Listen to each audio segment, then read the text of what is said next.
Thank you so much. Oh, what's the girl? This The eighth. The eighth. Okay. We'll see if you want to have it. 9. About 12 seconds, 13. Well, all right. I was going to mention that.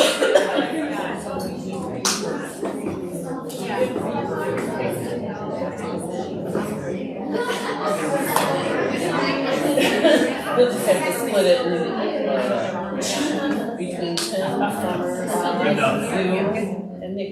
Okay. But I will do those to you, and then Lisa. Two different ECS plans.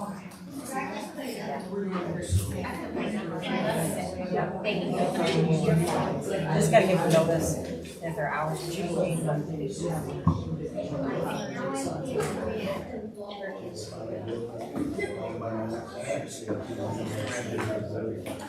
Yeah, there's something talking about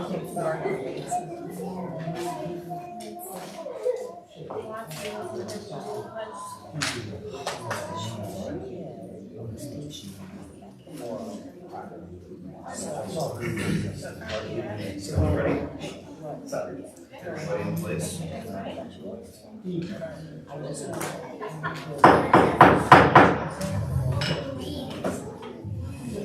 Happy New Year, everyone.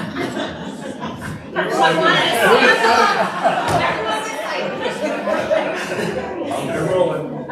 The Lapeer Community School Board of Education meeting is now called to order. We will begin with the Pledge of Allegiance, and I'll hand it over to you, Superintendent Warren. Thank you, Madam President. I'd like to introduce the principal of Murphy Elementary, Kayla Dowell. She's going to introduce some of our Murphy students. Yes, yep, I have 4 awesome Murphy kids with me today from Mrs. Chenard's 4th grade class. I have Declan, Noah, Ella, and Riley. All right. Awesome. You guys can go stand closer to me right here, okay?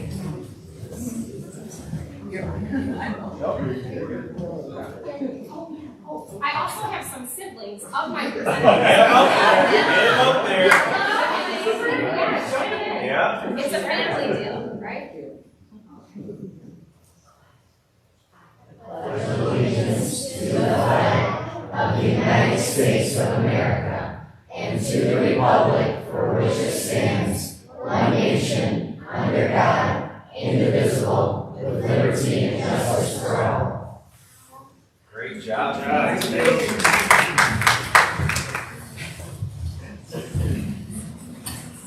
Thank you so much. We always appreciate our guests. Okay, we will head into our organizational business. The first order of business is the election of the board officers and appointment of school staff for 2023. We will go ahead and begin with the nominations for president. I nominate Summer Putnam for president. Second. Okay, so Summer Putnam has been nominated for president by April LeVar and second by Dr. Watson. Any other nominations? Okay, hearing none. Mrs. McKenna? Aye. Mrs. LeVar? Aye. Dr. Watson? Aye. Mr. Lipka? Aye. Dr. Novak, sorry. Aye. Mrs. Putnam says aye. Motion carries. Okay. We will have nominations for secretary. I nominate Lisa Putnam. Lisa Putnam, you're getting all your names tonight. Lisa Novak. I nominate Lisa Novak for secretary. I personally think Lisa Putnam would do a great job. I'll second. Okay, so we have Lisa Novak has been nominated by Mrs. LeVar and seconded by Dr. Watson. Any other nominations? Okay, hearing none. Mrs. McKenna? Aye. Mrs. LeVar? Aye. Dr. Watson? Aye. Mr. Lipka? Aye. Dr. Novak? Aye. Mrs. Putnam says aye. Motion carries. Next, we have nominations for vice president. I nominate Craig Watson for vice president. Second. Okay, so we have Craig Watson has been nominated for vice president by Dr. Novak and supported by Mrs. LeVar. Any other nominations? Okay, hearing none. Mrs. McKenna? Aye. Mrs. Labar? Aye. Dr. Watson? Aye. Mr. Lipka? Aye. Dr. Novak? Mrs. Putnam says aye. Motion carries. Okay. We will do the nominations for treasurer. Our practice has been to have the assistant superintendent for business and operations serve as treasurer for the board. I make a motion that Mark Rader, the Assistant Superintendent for Business and Operations, be appointed as treasurer. I'll second. Okay, I have a motion and a support. Mrs. McKenna? Mrs. Labar? Aye. Dr. Watson? Aye. Mr. Lipka? Aye. Dr. Novak? Aye. Mrs. Putnam says aye. Motion carries. Okay, and then appointment of recording secretary. The administration is recommending that Mary Moss be appointed as the recording secretary for the Board of Education. I'll make a motion that Mary Moss, the administrative assistant for the Board of Education and superintendent, be appointed to serve as recording secretary for the Board of Education. Second. I have a motion and a support. Mrs. McKenna? Aye. Mrs. Labar? Aye. Dr. Watson? Aye. Mr. Lipka? Aye. Dr. Novak? Aye. Mrs. Putnam says aye. Motion carries.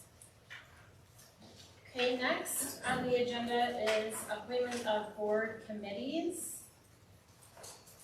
So with this appointment of board committees, we are going to recommend that the board continue with the 4 committees structure, which is our finance and operations, student advocacy and communication, teaching, learning and technology, and personnel and policy. And we're going to be adding a new committee for the 2023 calendar year for a policy committee. We will also recommend that the legislative ad hoc committee continue to be utilized on an as-needed basis. Do I have a motion? I'll make a motion that the board president be authorized to appoint board committee members and chairpersons to the following committees for 2023. As mentioned, finance and operations, student advocacy and communications, teaching, learning, and technology, and personnel, as well as the new policy for 2023. And that the board president also be authorized to appoint members and chairpersons to the legislative ad hoc committees. Second. Okay. We have a motion and support. Any discussion on this motion? Hearing none. Mrs. McKenna? Aye. Mrs. Labar? Aye. Dr. Watson? Aye. Mr. Lipka? Aye. Dr. Novak? Aye. Mrs. Putnam says aye. Motion carries. So what I will do is, I will communicate with everyone and kind of get a feel once we have our new appointed, board member this evening, so that we can make sure we get the committees orchestrated, and then I'll send it out. Okay? Great. So.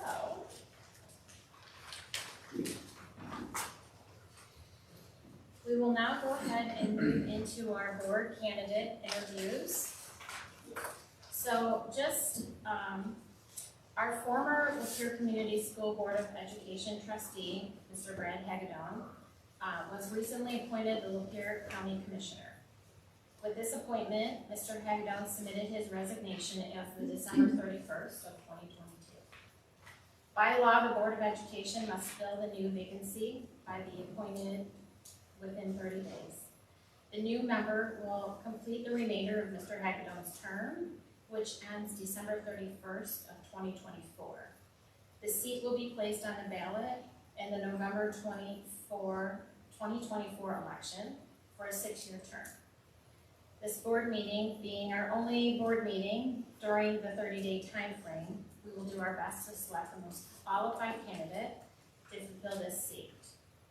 After the candidates' presentations this evening, board members will submit nominations and discussions will take place about the nominated candidates.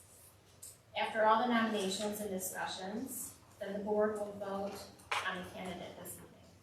The candidate will then be sworn in to serve on the Board of Education and join us at the table for the remainder of this meeting. So this evening, we will hear from, I think, Mary, I just want to double check. Do we have all 5 of the candidates here this evening? I believe so. Okay. So we have Olivia Ashman, Phil Here. Yes. Okay, sorry. Jamie Hofer, Daniel Stanley, and Randy Williams. We had 2 candidates in addition that had submitted their names, but they had withdrew at the last minute. So each one will be given 7 minutes to come up here and answer the following questions. Number 1, what are some of the challenges facing schools today? And what ideas and contributions could you offer to address them? Number 2, what are some of the challenges facing Lapeer Community Schools? How would you address them? 3, what are the roles and responsibilities of a board member? Number 4, what would you like to see changed or expanded in the district? And how do you envision your role in that change? So just a reminder to everyone on the board, we will be able to ask clarifying questions, but we will not be able to ask any additional new questions. So we will begin with Olivia Ashman.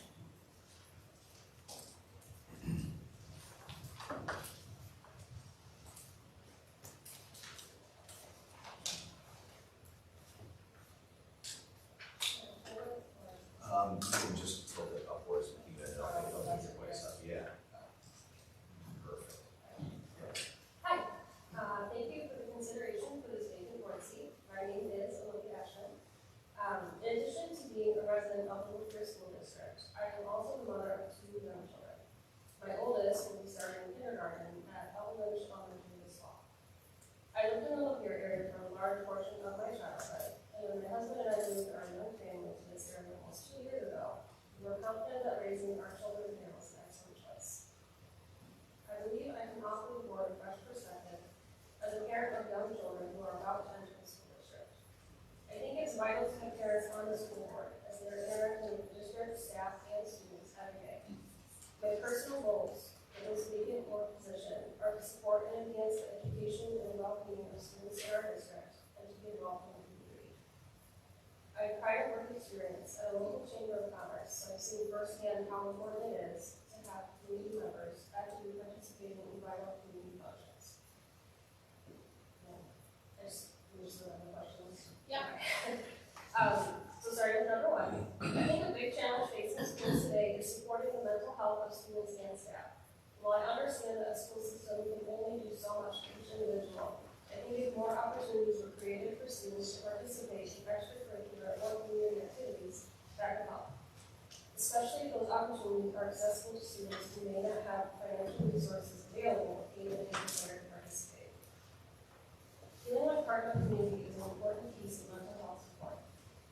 And having a wide variety of ways to be involved can help students feel like they are part of a group where they are valued. For some students, going to school might be the only community they have.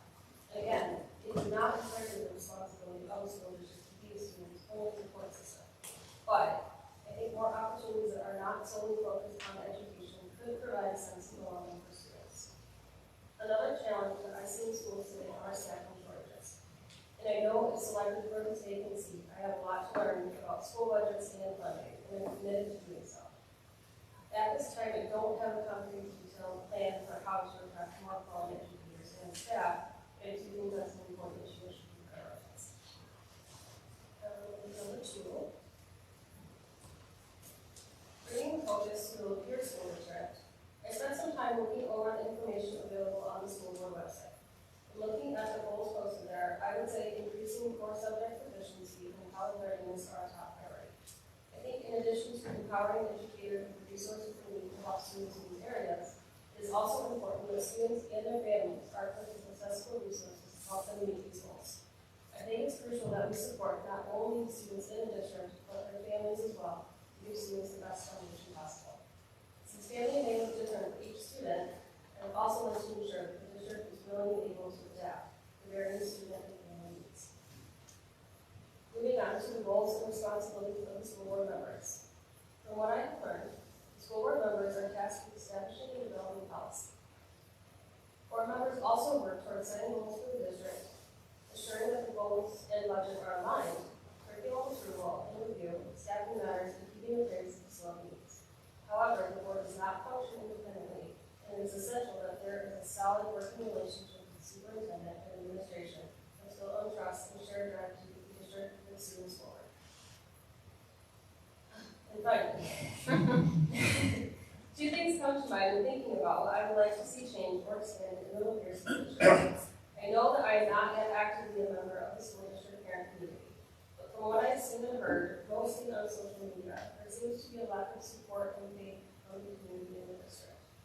I hope that this is just a case of the negative voices being the loudest, but I do think it's important that the community feels that the school board and administration are accessible and transparent. If selected to fill this vacancy, I would strive to do what I can to turn the community's opinion of the school district to a more positive one. I also hope that by changing the general public opinion of the district, more potential staff members will be attracted to open and run schools. Additionally, I'd like to see more updated, helpful information available to parents and members of our community via the LCS website. Personally, I have attempted to find information regarding the early childhood care and grade start readiness programs. Most of what I found on the website was outdated, had things that were broken, or there wasn't anything available online. If selected for this appointment, I hope to be able to find a way to make useful district information easily accessible to parents and community members through the LCS website. Thank you again for your time and consideration. Thank you. Any clarifying questions? Anyone else? Sorry. Just wanted to make sure. Yeah. Any questions? Clarifying? Okay. Thank you. Thank you. Phil? Yeah. Did I get it right this time? Yes. Okay. We have a hard time pronouncing names people that are already up here. Don't take it personally. No, that's okay. Thank you for your time. My name is Phil Guerra. I have lived and worked in the community now since about 2000, off and on, while attending college. I would say that I have a passion for education and a passion for community involvement. My passion at this point has been very involved and revolved around support. So some of the things when I look on the websites or I talk to the community that I see challenges for schools today are probably top of mind at almost every single one of your meetings. You have bullying, you have keeping up with technology, you have classroom size, you have different things that pertain to funding, staying within a budget, doing with what you can with what resources you do have. And I think some of that boiling down to the Lapeer schools would be trying to make it a win-win for the parents, for the families, for the district. I think it's trying to keep up with the values of obviously every student mattering and getting that commitment from the students and getting that commitment from the families. And how do we bridge that gap as a board? And how do we get into the different organizations to try to look for new ways to create that support? And if I am allowed to be on the board, I ask a lot of questions. I try to reach out to different people to say, how do you feel about this? How do you feel about that? I was a very big advocate for the bond. I think that it was a much needed and timely thing that we had to get from our community. And when I was talking to the different people in the area, one thing that I wanted to make sure I understood from them was, how do they feel about the bond? Like, what information have they gotten from it? Where did they get that information? On a day-to-day basis, my job, it's all about usually asking questions and getting a better understanding so I can help them, make a recommendation. And that's what I would like to do and bring that to the board, is to help bridge that gap, be the liaison between the community, between the parents, and try to focus in on getting the community to have a better understanding of what the board is trying to do. And the roles and responsibilities, as I've kind of touched on, and Ashley's already touched on as well, is you want to stay within budget. You want to make sure that that's a win-win. Create policy that makes sense for the district. Create policy that makes sense for the students. Because I feel like if everybody's on board, you're gonna get that support, you're gonna get these students to be able to commit to a great learning environment. And I think overall, the responsibility will be lessened from everybody because they're just gonna be committed to that process. So one thing that I would like to expand in the school district is I would like to understand, and maybe this is happening already, why there is a staffing shortage like there is at this moment. The last time I had checked in with someone about that, I believe they said there was over 36 open positions in the district. And what was brought to my understanding was that in the past, there used to be a person that was assigned to a building. And that person was allowed to go there and kind of understand the staffing meetings, to understand like some of the questions that were being asked in the different buildings. And they were kind of the go-to person from the board to help get an understanding when they were having their own meetings, where the board could possibly go and to create a positive environment for communication.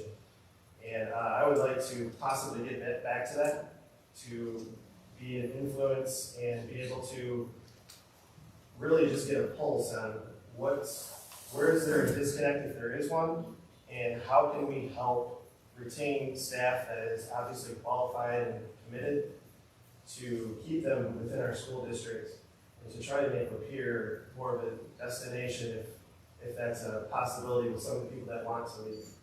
So I believe the Lapeer area is a great area. I've lived here a long time, we've worked here a long time, and I just like to be a part of that process. Thank you. Any clarifying questions? Okay, thank you so much. Jamie Holford. I have a great time where we're stop. Mary. Never She's got the gong. All right, so thank you so much for the chance to come and speak with all of you today. When looking through the questions that were on the email, I really had a difficult time separating question 1 and question 2, being what are the challenges facing schools and what are the challenges facing here. I think we're pretty typical. I work with schools across the United States right now, and a lot of these issues are very prevalent in all of those. Some of those issues rose to the top of me, and I'd like to talk about those briefly, because of 7 times, right? So, first being safety. Unfortunately, crime is on the rise. Schools are not as safe as they used to be. There's different threats going on across the country and a little too close to home as well. One of the things that I think will help those situations is establishing relationships with law enforcement. Lapeer does a really great job of having SRO officers there. There's also the formation of your emergency operations plan, which will include district people, and I was really excited to hear community people as well. I think the community education piece is essential. Skipping on, the next part would be funding. Right now, there are more funds for schools thanks to COVID dollars. However, those come with criteria and constraints, as we know. I was very happy to hear during the audit results of Plant Moran that there are still funds in ESSER 2 and 3, which shows real serious fiscal responsibility by the district. Those need to be planned out, they need to be carefully executed, strategically spent, and I was really happy to hear that that's being done. That deadline is approaching, so one thing I would like to hear more about is what those plans are, if there are things in place already, what research, what data, what points are being used for spending those funds. Staffing, which I know has been mentioned several times. I just read an EPIC study last week that said between 40 and 60% of schools started this year short-staffed. This is not a Lapeer issue, this is across the country for sure. So taking a look at what that actually means, we've got all of the units too. This isn't just teachers, we've got bus drivers, we've got all kinds of paras and all of the other units as well. So really taking a look at some out-of-the-box thinking, what can we do to entice people into that, but also really to retain the people that we have. There's two prongs to that issue. Keeping the people, a lot of time and money is spent training those individuals, and then when we lose them, we lose that investment as well. So really being responsible with our funds for that as well. Learning loss / student achievement, I know it's a really big buzzword, but it's real. Secondary students are actually suffering from this a little bit more. Elementary students have shown actually pretty significant gains in the past year. Hearing some of the things that are going on with the focus of ELA and math, both NWEA and NAEP both show us coming in way below where we should be right now. And that's not a surprise, I think, to anyone having the segmented education that we have for the past couple of years. So that gap exists, we need to address it. I was really excited to hear some of the elementary protocols going on with ELA. We have to have good readers. If they can't read, everything else is harder. So having those systems in place really help all students. And also the math stuff going on at the high school. Our, the coaches, and we've got after-school tutoring, and they've got the IXL program, which to me is a really great program because people are using data to inform students of their weaknesses, but also they're getting data from student performance so that they can reach them where they are.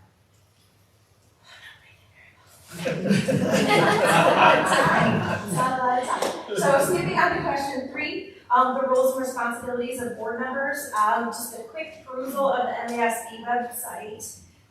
It defines it as overseeing the education of students in the community, which doesn't really say a lot, but the ultimate responsibility for district operations. And it really is a collaborative team effort. Words on there like student achievement, accountability, conduct, ethics, all kind of marry into this group of people that dedicate their time to making education better for our community. And it really is a very important part of this community.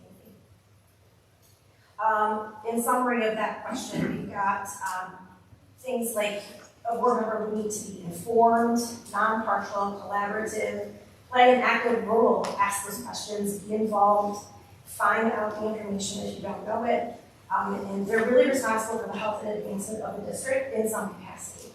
They kind of drive that train a little bit. They do need to build consensus and cultivate an environment of trust. Trust is absolutely essential. Trust within the board, trust within the district, trust with the superintendent, trust with administration, and also trust with the community. Most of you were elected to your seats. This is a little different situation here, but that trust has been placed in you and you have that responsibility. The vision statement for the board says that continuous improvement, diligent effort, and innovative design are really kind of the pieces in which we hang our hats. I think those are just stand up. They really are exactly where we should be with students, with teachers, with education. Question 4. What would you like to see changed or expanded in the district? And how do you envision your role? So the community piece, I really want to give a shout out to the City LCS committee because that right there is a snapshot of what community and education can do. They were pivotal in a really important decision that impacts everyone in this district. So that piece really, I think, finding more ways to be involved. Right now we have some students that are actually going out and spending time working on work study programs or job shadows or any of those kinds of things. And that is really where we should be going. Ultimately, I was driving down the road the other day and one of your kids flagged me down at a stoplight and said, "I program robots," and it was the greatest thing. And so, but he does it here. And so ultimately, wouldn't it be great if we have those students working here, living here, and then starting their families and then sending their little ones to kindergarten. So that's a self-fulfilling prophecy for sure. But honestly, those work study programs, a true partnership that goes both directions. You're helping us, and we're also going to be able to help you with your workforce and develop skills that will be beneficial to the community. The last piece I wanted to mention before I'm out of time is the bond work. That passing really starts a big thing. This is a great time to be in this district. The plan's already been laid out, but all of those changes that are about to happen are going to create ripples, right? And so as we relook at configurations for grade levels of buildings, this is a time to take a look at what's working. Take some time to invest into the things that are going really well here, and also maybe bring in some new things. Math pilot advice too. Take some time to really evaluate, use our people, use our resources to figure out what's going well, and develop it.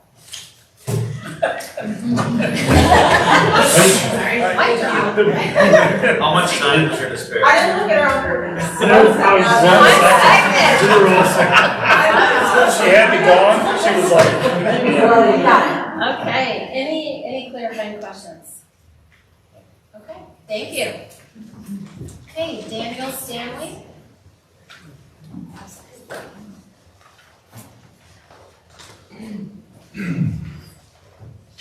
Members of the board, superintendent, thank you for your time.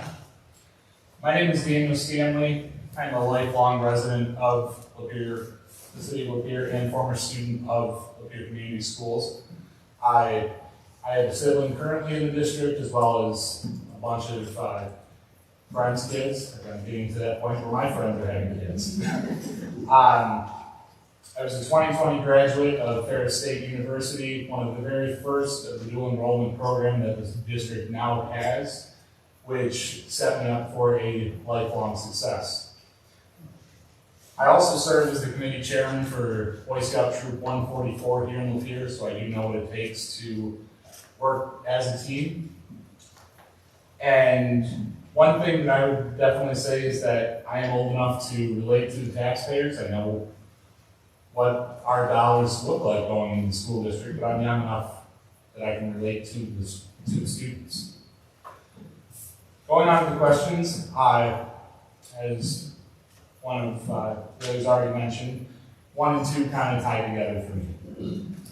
The biggest thing for the district, for schools across the country, is bullying.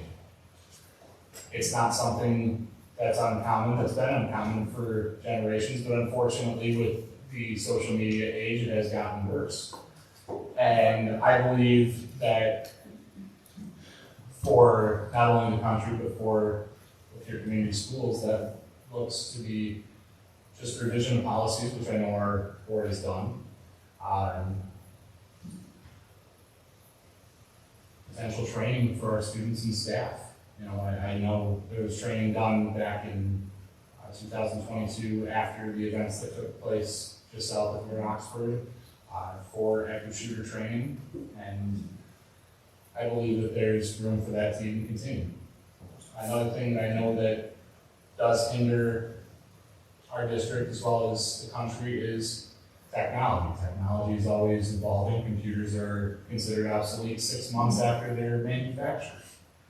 So, what does that look like? It looks like finding something more cost effective. I know the district has implemented Chromebooks into the classrooms, and I believe that, that we can continue to do that so that there's not necessarily a technology gap for our students.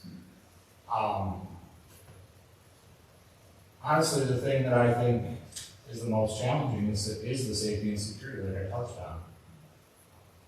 Something like what happened in Oxford, what's happened in numerous districts across the country is heart-shattering. And to see the safety and security of our students and staff is of utmost importance. Yes, curriculum is important, but if they don't feel safe in the building that they're in, they're not going to learn. One thing I, as a community member, would comment on with that is I've been to one of our buildings where I know back a few years ago we had the camera system put in play with the offices, and when that was implemented, you walked up to the box, pushed the button, stood on the footprint, and they asked you who you were and what your business was there. I went to a school and was not asked that. I was immediately let into the building by pushing that button. Even if I'm a familiar face to the district, that shouldn't let it slide. As far as the roles and responsibilities of the board, I believe that it is bridging the gap between the community and the administration. As a board member, it is the responsibility to serve the families of our district to make sure the students feel safe and receive the best education possible. And as far as what I'd like to see changed or even expanded upon, that goes with the technology and even the internet. We're in a world where the internet is considered a necessity anymore. It didn't used to be, but as the technology age grows, as the district evolves, we need the students to be able to do things with Google Classroom. And what I see there is the potential to somehow, and I don't know the perfect solution for this, but to get it to where we can get internet available to lower income families. I know there's internet service providers that offer things like that, but that's something you have to go to the internet provider. As the school district, I believe that's something that we could look into and say, hey, this is an option for you. Because a lot of people won't do it out of a sense of, well, pride. So, that is all. Okay, thank you. Thank you. Any clarifying questions? Okay, thank you very much. Thank you. Randy Williams?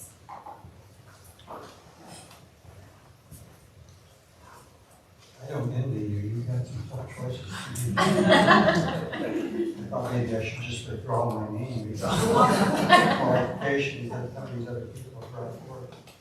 I am Randy Williams, and I've been a resident of Michigan since 1992, except for 4 years when my wife Nancy and I lived in Virginia as house parents at a residential facility for troubled children.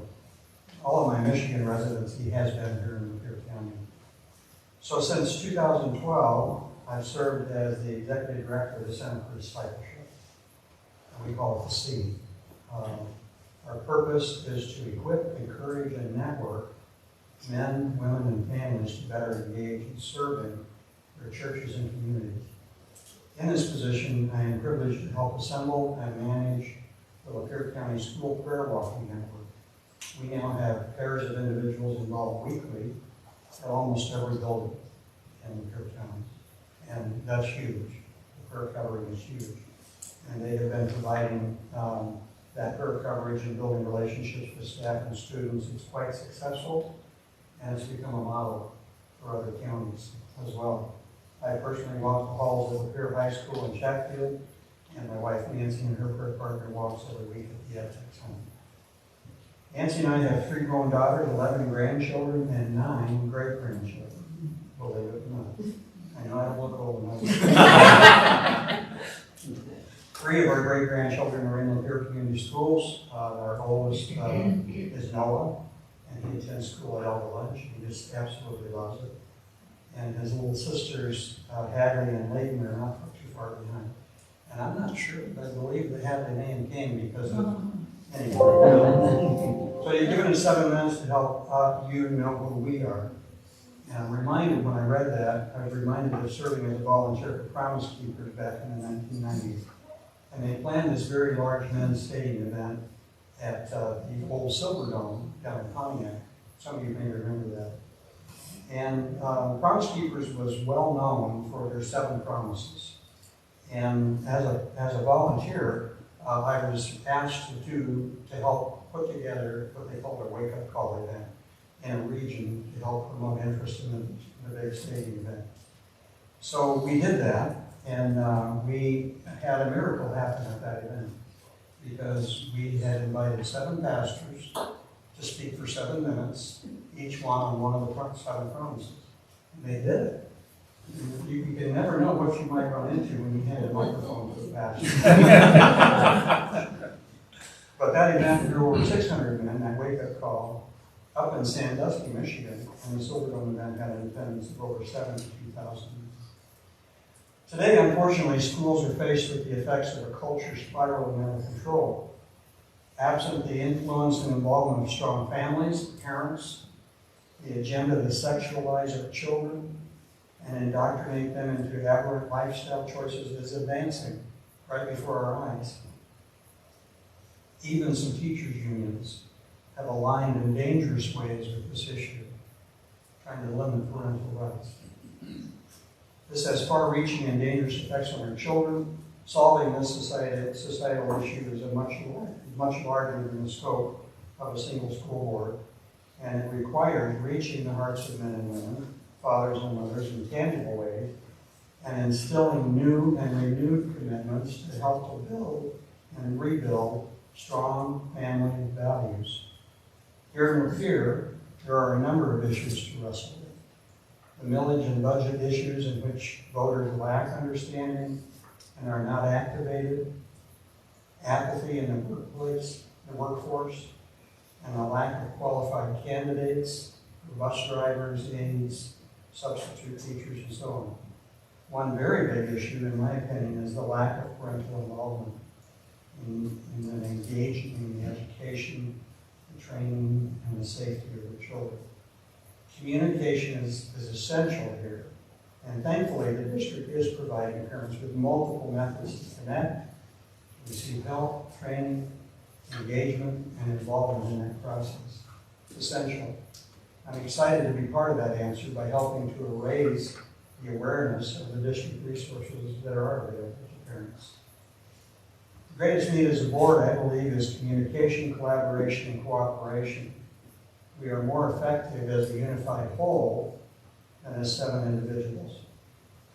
I know that every board member has heard from their constituents and that they have valuable contributions to make and must be heard. I know the value of, and I am adept at active listening and dialogue. We must maintain dynamic lines of communication in all the various board and committee meetings with each other and with parents. Also, and I don't know that this has been mentioned, as the need arises, we must exercise careful due diligence in vetting and evaluating candidates to serve as a future superintendent. I hope I don't ever have to see that day. It's the board's responsibility to see that a highly qualified individual who aligns with the values of the families of this community and for the benefit of the children will inspire a unanimous decision selection. We are faced with a culture that's sadly characterized by an entitlement mentality. Our children are being indoctrinated to believe that they deserve special treatment. Governmental programs, free services, all without effort on their part. We're an entertainment and amusement society striving after and giving priority to the latest music, TV shows, performers, sports figures, and celebrities. We will spend huge amounts of money on our big boy toys and activities while allowing hidden agendas to slip into our schools and other institutions.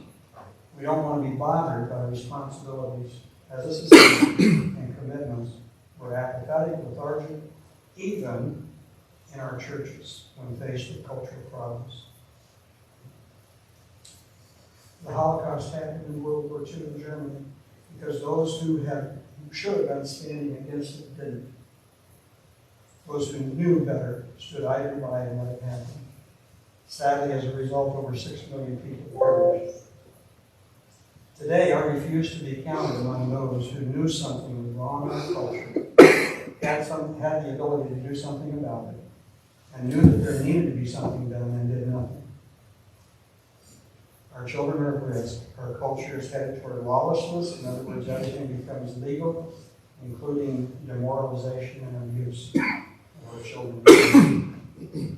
The only way to turn it around is to bring our educational system and our nation back to its roots.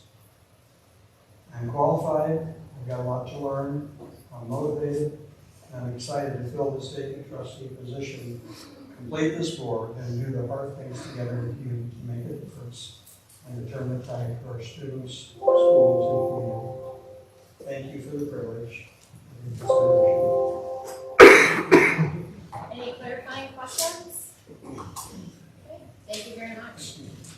I just want to make sure everyone knows, the Board of Education would like to really thank everyone for expressing their desire this evening to serve on the Lapeer Community School Board of Education to fill the vacant board trustee seat.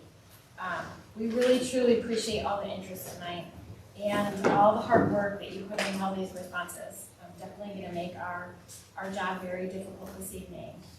We understand what a huge time commitment this is, and we appreciate everyone's efforts. So with that, we will go into our action item, which is, going into voting for a board candidate. So what we will do is, I wanna open it up to allow, for nominations for candidate appointment and discussion. And then once we have our discussion, we will go ahead and then make a motion for a recommendation. I'd like to nominate Jamie Holford. So can you? I'd like to discuss some of the other candidates. Yeah, we can. Okay. I just, Yep. according to the Nominate. rules, we need to make nominations and then, discussions. Yep. So if there's other nominations, we definitely can entertain those as well. And the whole discussion. So you can go ahead and open up to discussion, other nominations. I can say personally for me that Jamie came to me outside of work, outside of the school board, personally to have conversation and to ask questions about what the board had to offer, what the board was about.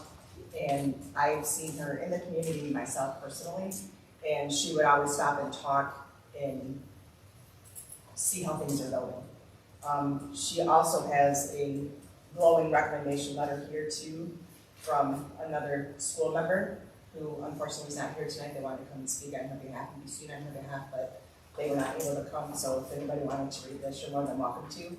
So on my personal level with Jamie, she's the one that I've actually had the most dialogue and conversation with, and the person that I've seen most in the community. So that's who I would like to nominate. Before I make a recommendation, I'd just like to also let you know that I personally have been in your seat. I have stood at that podium. I have answered those same 4 questions, and I got beat by this guy. However, It's no fun staying there. But she doesn't hold a grudge. I love this guy.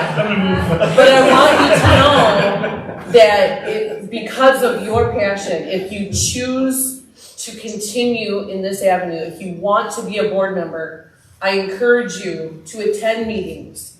I encourage you to become more involved, if you haven't already, as a volunteer. Being involved in the community, absolutely. Know what it's like. Know the foundation, what we're doing here. And then consider running again in 2024 for a 6-year term.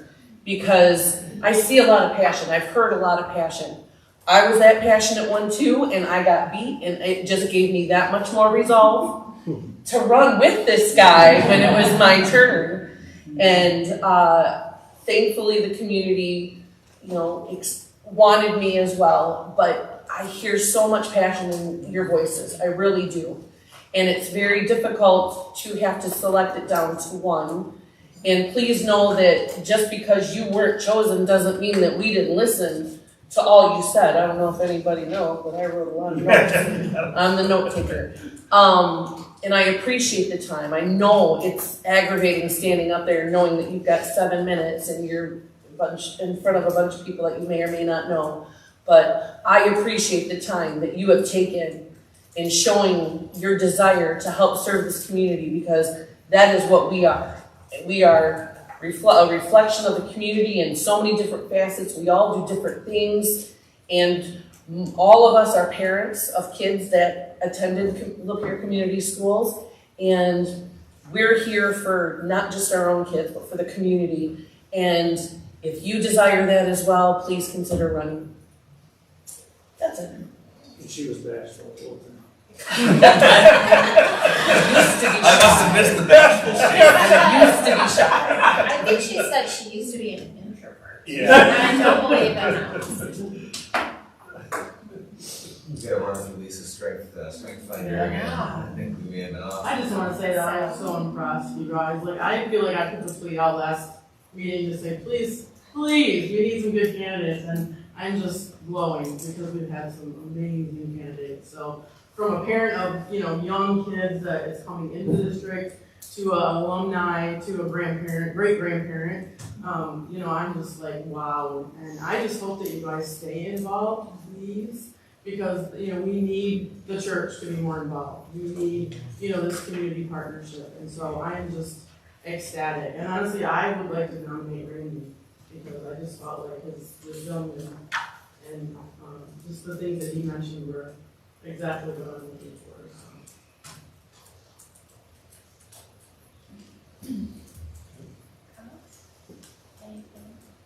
Good. She summed up quite a bit. Yeah, she did. She Yes. I just wanted to, I think the one thing I wanted to add that it's such a social perception of us is it is zero pay, you guys, right? You know that. It's all volunteer, okay? Because on social media, when we hear that, cut the board's pay, I'm not sure how that works. I can't believe you okay? brought that up because I was gonna double our pay this year. I mean, from zero to nothing, I just don't know how that works. But I just wanted you guys to know that I'm just to see this, because it is a commitment. It really is. I mean, we are dealing with children's lives, and so, and it's an important part of children's lives. And so, I just, again, I'm just very impressed and I'm thankful, very thankful to see this community and some of the caliber that we have out here. I agree, definitely. Whoever does get this, though, it's a lot of weight on your shoulders, if you think about it. You have a lot of responsibility sitting up there, and I never knew everything that was gonna be involved. In the last bit that I've been here, I've learned a lot. And it doesn't tread lightly, so you gotta take it serious, so. Any other discussion? Okay, so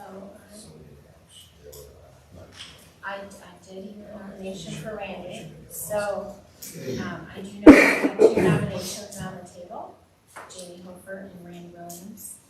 So, but what I need from there is I need someone to make a motion and a second to appoint one of those two. I'll make a motion to appoint Jamie Hofer as the next board member. Second. Okay, so I have a motion by Dr. Watson and a support by Mrs. Lapeer for appointing Jamie Hofer. Okay. Any other additional discussions from anyone? Okay. Hearing none. Mrs. McKenna? Aye. Mrs. Lapeer? Aye. Dr. Watson? Aye. Mr. Licka? Aye. Dr. Novak? Aye, with the caveat, I want to see United like they said, so. Mrs. Putnam says aye. Motion carries. So again, we want to thank everybody. You guys all, as Lisa said, you guys all brought some wonderful different assets. If I could have you all join my board tonight, I definitely would, because you all bring something very different to the table. And our decision was really difficult to make. And like you said, you know, April said it too, you know, we battled it and I won it that night, but she stayed in race. She stayed because she wanted to be committed as well. And maybe she should be committed, but we'll. But no, thankful for her, and you'll notice that I think everybody has a little bit of different expertise up here, or personality traits, that kind of thing. So every single one of us is different, and there's a reason for it, and that's why we like to kind of keep it going the same way. You know, everyone brings some piece to the board that is helpful. So thank you all for applying, and keep coming. Keep coming to meetings, keep questioning, whatever. You know, what's also important to note is context is very important, and I really appreciated a number of the candidates connected to the first two questions in recognition that the challenges that are being faced in Lapeer are universal, not just in Michigan, but also across our nation. And beyond that, I've sat in this position for 12 years. This board is 100% completely different from the board that started when I came here. So I have seen every single board member come and go in the last 12 years, and including tonight's crop of candidates. I have never once listened to someone stand at that podium for an appointed position or run for office with an agenda other than what's best for our community. That is, and our students and staff, that is very rare. I have worked for 6 community school districts in my 25-year career. I can tell you that boards and community school districts do not function this seamlessly in neighboring communities. So for some reason, we seem to attract the best and brightest people from our community to desire to be a part of this board, and they do so with very honorable intentions, right? It's not to promote my business, or it's not to, I have an axe to grind with a particular decision that was made in the district, or I want to further my political career by getting my name out there. You don't hear any of that with people desiring to be a part of this board. Having been the only person up here that's seen all of the numbers in the last 12 years, it's very refreshing to be a part of a community that attracts the caliber of people. I thought exactly what you thought and what Lisa said, which is there's a little piece of everything that was said here tonight, but I would love to be a part of this board. And if you can't be a part of the board, because only one person could win tonight, April is living proof of that, right? Stay the course, get involved. What do I got to do the next time around to be considered? Probably learned a little bit from the appointment to the election, right? That made you that much stronger of a number. Just on behalf of the administration, the members of the school district administration that are sitting here, I know I speak for them. I hired all of them, so they have to agree with me.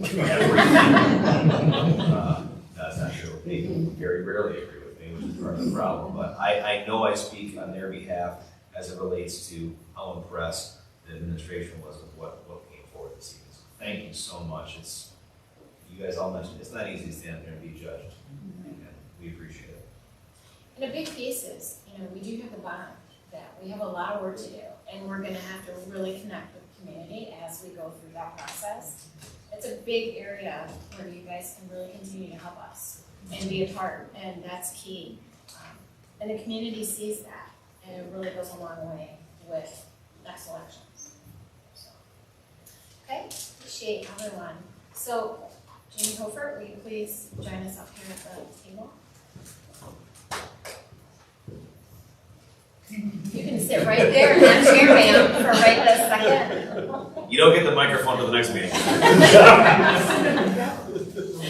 Okay, so with that, we will move to our next, which is administer oath of office. So we have 2 of our board members that have been recently reelected. So we need you guys to stand up so we can administer the oath of office for you too. And after all that, I'm not feeling very worthy, trust me.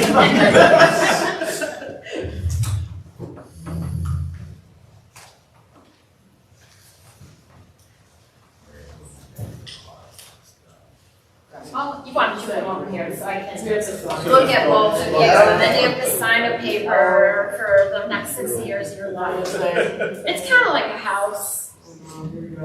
Okay, so I may not do this as good as Lisa because she's a pro. I'm not the pro here.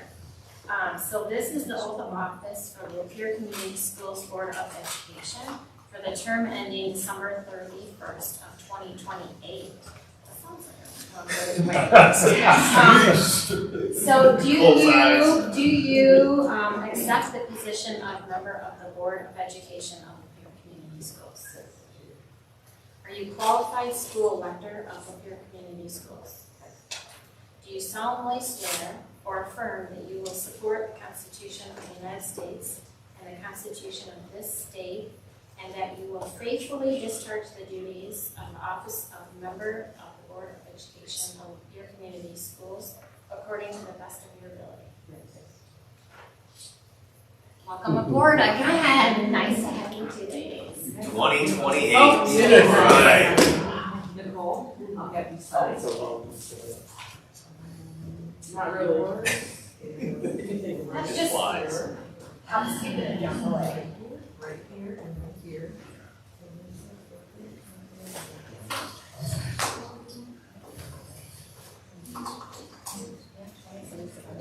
Yep.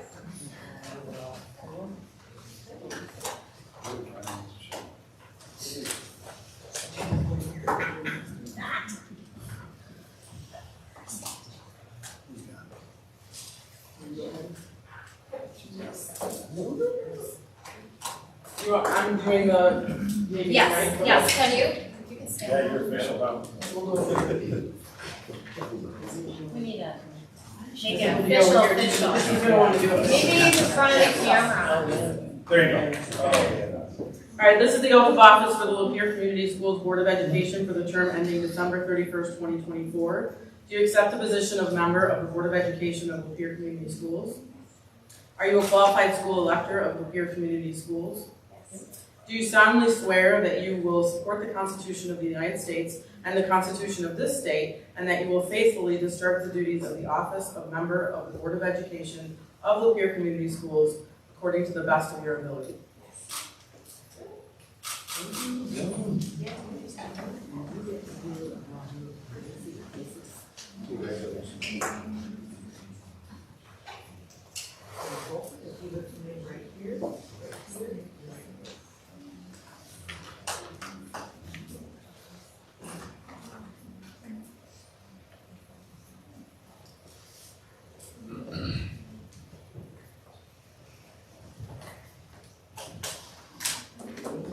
Thank you.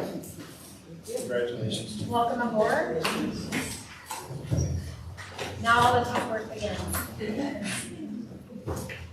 Okay, we will continue on into our agenda this evening. Always the highlight and pleasure is the. I know, that's what I thought. Mrs. Bradford, can you She's like, this is my show part. The best piece.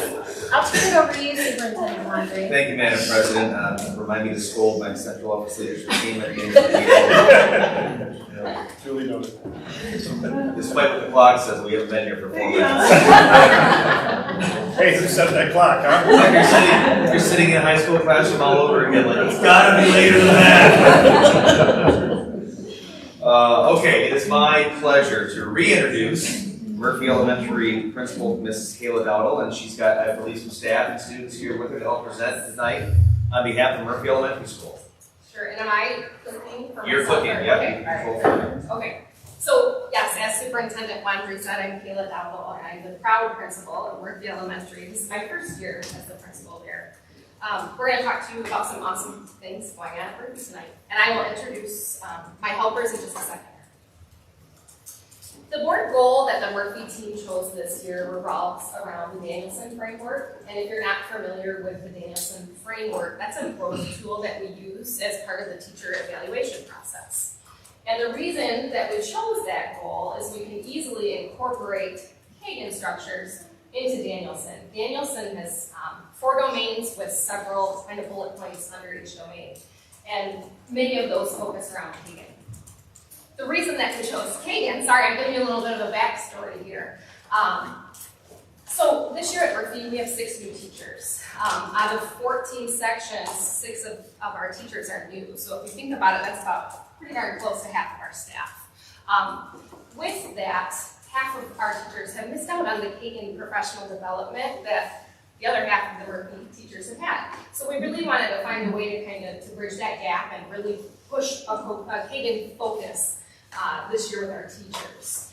If you're unfamiliar with Kagan, although I think the board had the opportunity to hear a little bit about Kagan from some other schools, it's engagement strategies. Engagement strategies that teachers can use in the classroom with their students. And we've learned that Kagan is much more than that. It's not just students' engagement in the classroom, but it's teaching kids how to talk to each other. It's teaching kids how to be social and how to encourage their classmates and how to help their classmates, how to celebrate their classmates. And I think anyone in here who works with kids or in education would agree that our social emotional skills aren't really where they necessarily used to be or where they should be. COVID has played a hard toll on kiddos' social emotional learning, and if Kagan can help with that, more power to Kagan. So a couple things that are going to happen. In just a second, I'm going to show you a video of a first grade teacher at Murphy. This is her 2nd year teaching of students in her classroom using a Kagan engagement structure. And then after that, we have some 4th grade students who are going to give you a live presentation, and then they're going to give you a job. So just make sure you listen. Welcome to the board, Jamie. Okay, let's do this.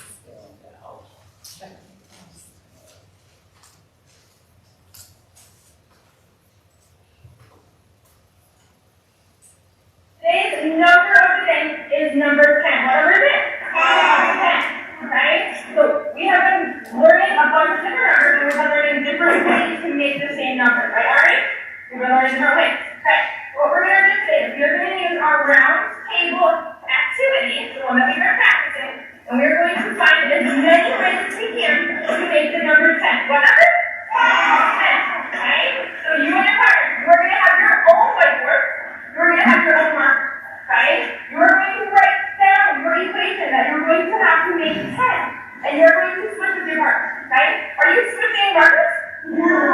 use the same whiteboard. Math. What if your partner has an equation that you were thinking in your brain? What did you do, Grayson? Different one, right? Because we're trying to come up with as many different ways that we can to make the number 10. So if your partner has one, can you write the same one again? No, you cannot. Then you have to come up with another one. Right? So please remember, if you forget, you can use your cubes to make equations. Right? And then the Kennedy is ready. Keep listening with the listening ears. Right? Alright, we're trying to make as many ways as we can to make the number 10.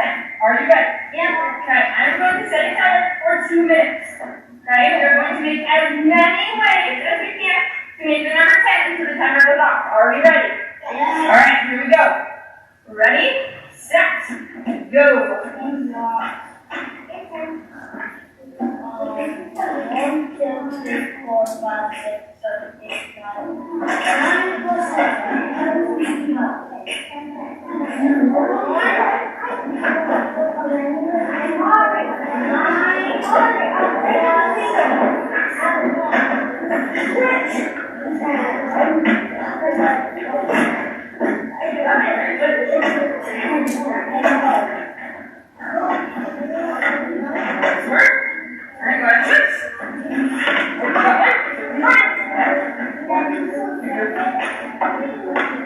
Alright, you have 4 plus 6, you go with the new one?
probably noticed students are engaged, students are collaborating, students are correcting each other in a nice manner, students are celebrating each other. So it's not just engagement, we're teaching social skills through King, which is phenomenal. Okay, I have Mrs. Chenard. Mrs. Chenard is a 4th grade teacher at Murphy, and I'm gonna let her take it away with her helpers that she's got with her today. All right. We're still playing. We're so patient. Okay, so these are my friends Declan, Noah, Ella, and Riley. And we've been doing a lot of structures in class this year, they probably did last year. As a teacher, Hagen helps us so that everybody is allowed to participate, everybody is expected to participate. We're trying to build a culture of sharing our thinking. So together we help each other learn. We want everybody to be successful. We don't want you to sit and raise your hand and be nervous to share. But and this one, as you can see in the 1st grade, everybody's learning, everybody's sharing, everybody's taking a turn, and that's just the way our class operates. So it's building a good, strong culture. All right, so you guys can sit down. We're gonna show you a structure called talking chips. What I like about Kagan is that I really think that the district has done a great job introducing it as far as coming from a teacher where we, we were able to dive in on your own pace and build your toolbox. So this is a new structure for me personally this year. I've used it a lot of ways in curriculum where we've done it. We have book clubs, and we've used this to share our thinking about summarizing what's happening in our text. In social studies, we might have done it with different natural resources in Michigan. In science, I teach 5th grade also, so in science we did it with talking about the particle arrangement and different things of matter. So it's across all varieties. You can use it in math for different things. So the structures can be used in lots of ways. Today we did the structure with our whole class for like a team building activity because we got new seats after the break, and this was a way to get everybody talking to each other, comfortable, sharing our ideas with everybody, and knowing that it's just kind of an expectation in the class that we all participate, we all share, we all celebrate each other, we help each other. So today we'll take it easy on you. They're going to talk first about, what's our step number 1? Thinking time. So this is called talking chips. So these are your little chips. So first is thinking time. So they're going to think, they're not going to talk yet. And your topic tonight is going to be colors. All right, so different colors, different types of colors. So we're going to allow them some thinking time. And then what's step 2? Okay. Usually we stand up, but today there's going to be on the knees for you. So that way, like, our heads are together, and we, everybody's active, it's movement happening. All right, then what's going to be step 3? Discuss. Take turns. Talk a little bit about how you take turns with this activity. You don't go in a circle. If you want to say a color, you can say. Okay, so Riley says you don't have to go. We don't take turns going in a circle for this. So you just take your turn. All right. Anything else you guys want to add? Yeah. If you still have 2, you can talk whenever you will have a color. But if you're both you have to wait till the end to pick up the one. Yes. So in talking chips, with your 2, they started off with 2 pieces. That means you get 2 turns. So nobody's going to dominate the conversation tonight. And also, everybody's going to have a turn to talk. They're going to be expected to have a turn to talk. So it prevents, somebody just, like when we did the summary of a book, we didn't want just Riley doing the whole summary, right? Okay, so we'll take turns. When everybody sits in, I think I heard Ella say that you take them back out, and you can continue the conversation. All right. Sometimes when we're done, everybody sits down, and that signals to the teacher that you're done. Today, Mrs. Curry's going to have a timer for us, so that way, because they could go on forever with colors, by the way. This happened earlier. All right, so are you ready, Mrs. Curry? We're going to go maybe 25 seconds or something like that. One step now. Can I Oh, what did we forget, Declan? The compliment. At the end, we're going to compliment. Perfect. Are you ready? Set, go. Oh, wait a minute. We forgot something. Who's gonna go first? I love it. Oh, today the person going first is the one who's being the most colorful outfit. Wearing the most colorful outfit. All right, so now you know who gets to go first, and after that, it's a free for all. All right, ready, set, go. Bird. Neon. Maple. Pink. Green. Orange. Red. Purple. Black. That's brown. Oh, blue. Teal. Neon. Baby. Rose gold. Okay, I'm sorry. Yep. All right, so at the end, what was our final step there, Declan? Go ahead.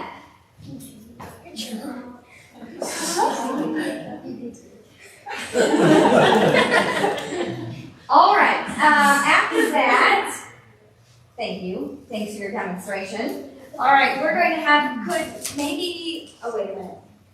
1, 2, 3, 4. 1, 2, 3. Are you willing? Are you willing to play this? All right. So you put your program on this side, and put your program on this side, so you're stronger. And then also, Mrs. Putnam, could you come on this side, maybe, and Mrs. McKenna on this side, so we can get stronger. All right, you guys sit on this side, and then you can get your initiatives on this side.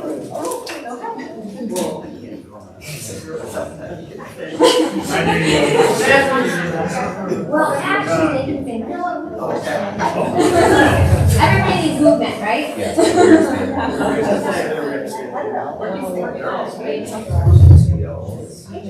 Thank you. Thank you very much. Perfect colors. Yeah.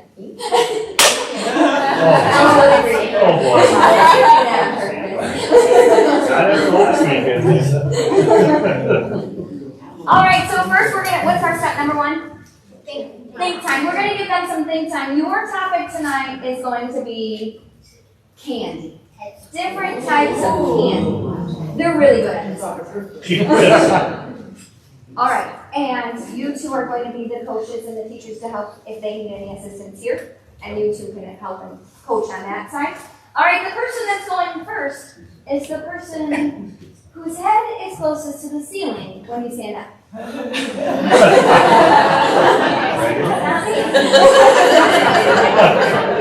All right, ready, set.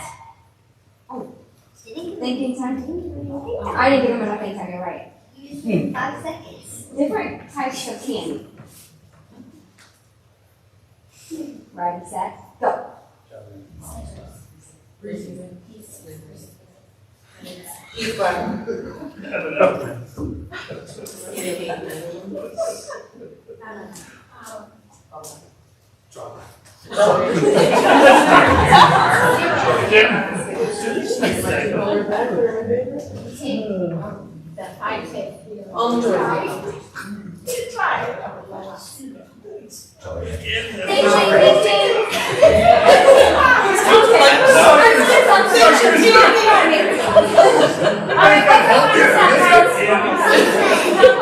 Great job on your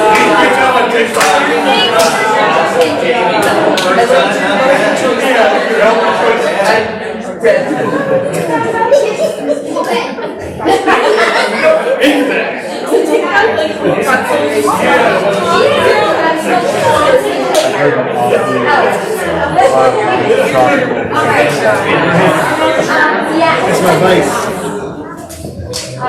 Thanks for sharing your thinking. Thank you. I'm trying to stay away. It makes our day and more entertaining. Everybody's more willing to participate. It really is. And like I said, I really like that the district has stretched it out between among 2 years, and having a coach come in and personally work with us in our own classrooms, giving us advice, just little tidbits to help you with making your structures more effective.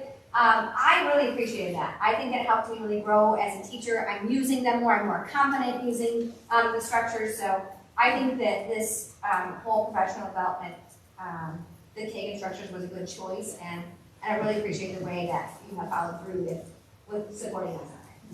Thank you. Thank you, Mrs. Chenard, and Cass, you guys did wonderful. Now I'm gonna have my learning coach, Tammy Curry, kind of go over our next steps.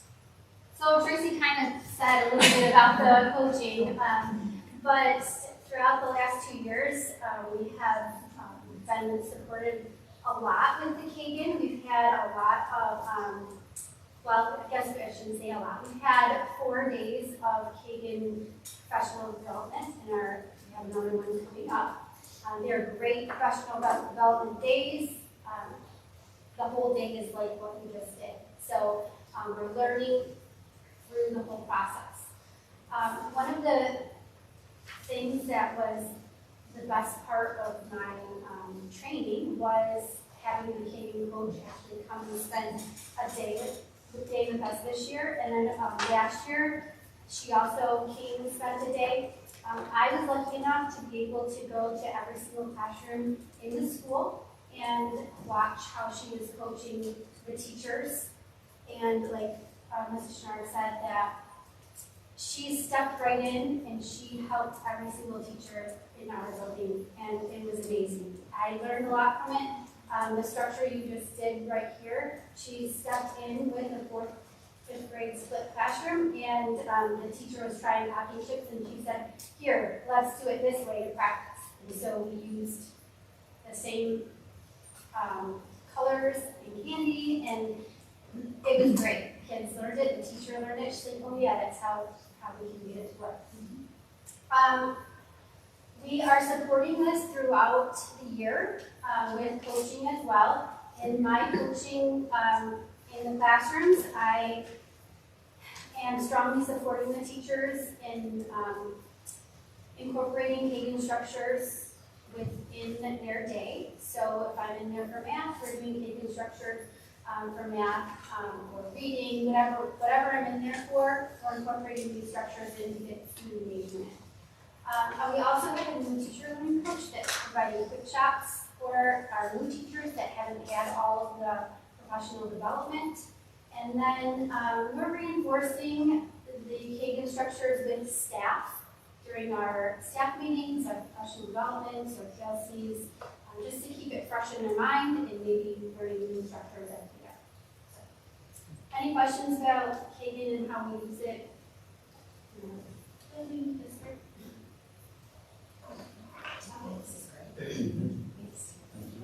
And just to kind of wrap it up, I just want to thank the board and Superintendent Landry for having us here to present, and also to Mrs. Bradford, because I can't imagine that planning professional development for an entire district is an easy task. And you can see from my learning coach, my teachers, my students, everybody loves Kagan. So it's nice that the professional development is worthwhile and the teachers and students are excited about it. So thank you guys. Appreciate it. Thank you. Any questions? Can you remind us what PLC is? I'm sorry. Yeah, professional learning community. So it's where teachers meet and look at data and kind of figure out what that data means and where to go from there. I know. That's we're like, oh, everybody's acronym. Right, but you've never been a teacher. It's like, whoa. It's very helpful. So like mine is on Tuesdays. So during the day on Tuesdays when they go to our class, I get to meet with the other 4th grade teachers and Mrs. Curry and Mrs. Dowdle. And this is something that I want to keep doing. Like, I can learn from the other teachers. One day somebody said, well, I'm going to use the structure quiz, trade to review the social studies concept. So she shared the materials with me and gave me the idea. So I think that's very helpful. And then when Mrs. Curry goes around, she helps us get everything, like, oh, you want to learn that strategy or that structure? I will help you. I'll come in and do it with you. Or here's what I've seen works well. So that time is really helpful for us. Yeah. And you're demonstrating the temple. Yes. The hardest thing I had in schools was the sharing of information. It's so awesome how everybody shares. And it's not a proprietary, event. That's hard when you come from business because you're like, what? You actually share ideas? But it's so amazing. It's awesome. Our teachers really see our students, they're all their kids, so yeah. the team works pretty easy there. Awesome. Awesome. Thank you guys. Thank you. I want to say special thanks to our special visitors. You guys are amazing for being so patient and sitting through all of the beginning stuff to be able to do this activity with us. It's very special that you did that. So I'm going to allow you guys to go ahead and leave. Even though we're entertaining up here, sure. They've got school tomorrow. It's not 7:05. I just want to give you the opportunity, but to let you know how appreciative we are of you guys, and you made the activity so much fun. Thank you. Thank you. Good job.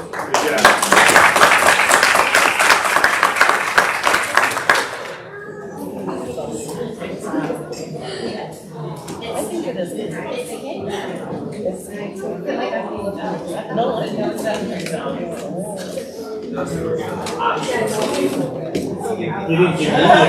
You don't get the option. No. But I was very impressed with the patience. Yeah. For sitting through all that was great. Okay. Next, we will get into our presentation. So I will hand it over to you, Superintendent Wandre. Thank you, Madam President. It is my distinct pleasure. This is a long time coming for this board to hear from Mr. Grimes as it relates to our Advanced Manufacturing and Training Center, our AMTC program. Some recent board members may have played a role in helping to bring this amazing program to our district, and I can't wait for all of you to meet Deontay and to hear about the wonderful things, kind of where we began, the vision for where it's going, and just the integral part of our school community. Not only has this program become, but Mr. Grimes. And you often look at whether it's a great band or choir program or a great athletic team or a great class, there's usually a great person behind that who really has passion and commitment and dedication to growing it. And this program, what you're about to hear, is no different. So without further ado, I want to introduce you to Deontay Grimes, who's going to walk you through what this program looks like. So I apologize in advance. There will be no candy included in this. I didn't know I was going to follow that. Yeah, I know. So next time I will bring my own candy and we'll instructions. All right, so as Superintendent Wandre said, my name is Deontay Grimes. For those of you who don't know me, I am the Career and Technical Education Supervisor for the district, and I also teach robotics at the high school. We have a lot of fun. As a matter of fact, I should probably set a timer myself. I will talk. I will talk. We have a lot of fun. We have a great time at the high school.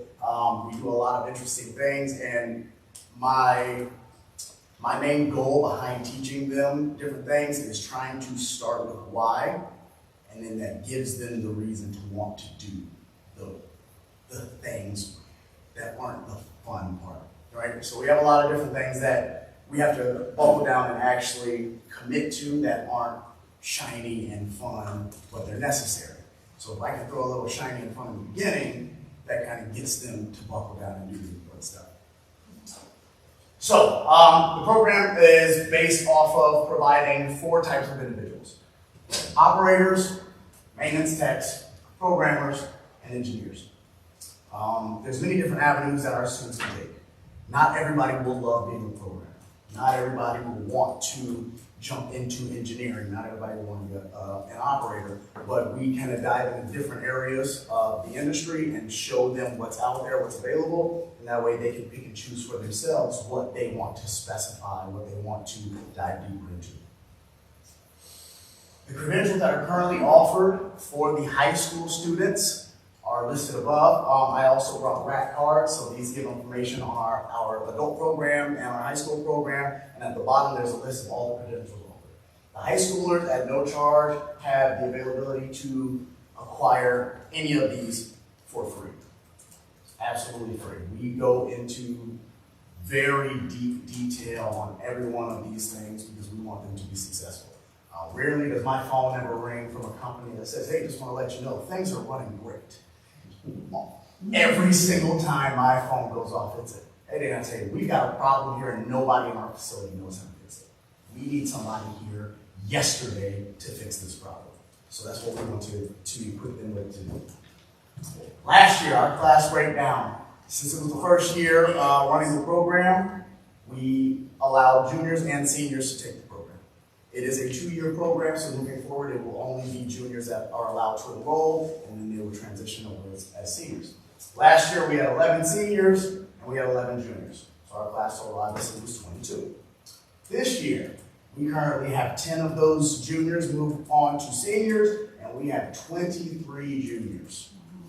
We had to put a cap on the class just because we don't have enough machinery to have 30 kids in that classroom.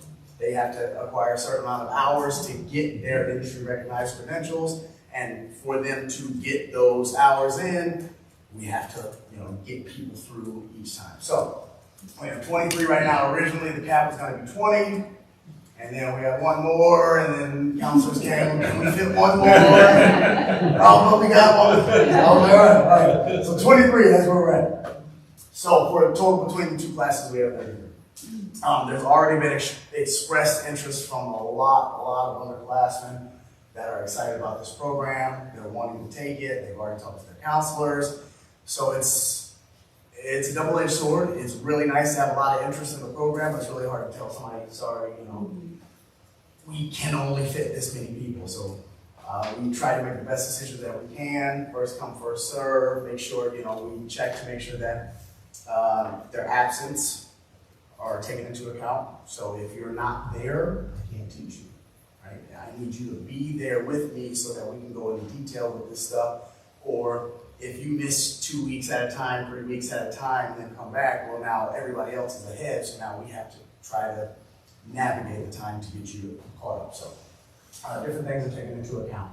Current progress this year for our juniors. They are using measurement tools, so calipers, tape measures, multimeters, things like that. They have started their Fusion 360 CAD design software. So they are developing different things. We had to make name tags, and then they had to make a holder for the name tag. Well, you have certain constraints, right? Obviously, if you are in an industrial facility, cost is number one. So we can't use too much of this material. We need to make sure that this name tag holder is structurally sound. It can hold the name tag how we need it to, but we need to use the minimal amount necessary. Minimal. And then we do the fun stuff, right? So we have them create RC race cars. That's where the creativity popped. All right, I need you, here's the constraints. It can only be 4 inches, it can't weigh more than a pound, it has to be, this long in length, and obviously it has to be the fastest. It has to win. Well, I can't let Bobby beat me. I've got to create the best RC car. Now, I can set them up with a task, say, hey, this is an industrial robot, I need you to fasten it to the floor, and I need an end-of-arm tool that will do the job sufficiently. And they'll be like, oh, okay. But if I tell them, hey, at the end of this week, you guys are racing these once we print them on the 3D printer, I'm telling you, every single day, after school, I connect, and before class, every one of those students are in there, and they're designing. They are on it because they cannot lose to their best friend. I must beat my best friend. And that's how we start. Then we move on to more intricate things, more things that I don't allow them to work together on. We bought a hologram fan for the classroom, and it's going to be held by one of the robots. Well, they had to design a fixture that goes into the robot gripper that can hold a hologram fan. But you're not allowed to work together, because if I allow you to work together, I will have one design with 20 other people. It'll be the same exact design. No, you all start and you create your own design individually, then in the end you can come together. And I had 20 different designs. Everybody thinks differently. Everybody thinks their own way. I came up with 3 designs myself, and they were nothing like any of the other ones that I saw. But that's how our minds work. That's how we do things. So let's try to get the fun back in learning so that they're not even realizing that they're learning. They've also worked with PLCs, so Micrologic's 1100s. microwave 50s, we use CCW software. And when I say PLCs, I'm speaking of programmable logic controllers.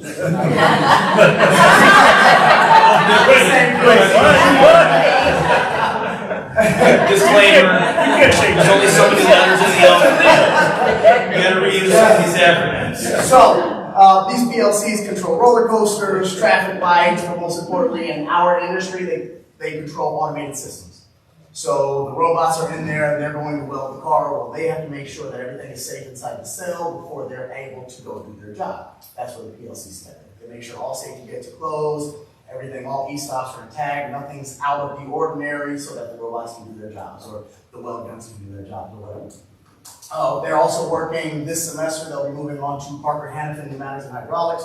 So they'll control actuators, motors, things like that, both with air and with hydraulic fluid.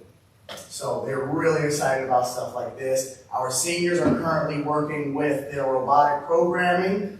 I had one of my students, Jacob Lapeer, who created a maze in CAD software. He created a maze, 3D maze, printed it on the 3D printer. We put it in the in the cell for the robot, and actually created a program for that robot to complete that maze 3 different ways. And it just continuously ran over and over and over again. Once again, little fun things. You know, I love the fact that they're still learning. Like, they're learning the mirror tools, they're learning construction lines, they're learning all this stuff that I can force down their throat, or I can have some sort of way to make it fun for them that they learn these tools on themselves. Now, when it comes to doing things in the industry, you're ready to go. What's next? So for the juniors, control panels are next. Learning to deal with terminal blocks, power supplies, motor starters, wiring diagrams. We've already been through this point, obviously, with our seniors. They are actually creating their own wiring diagrams now.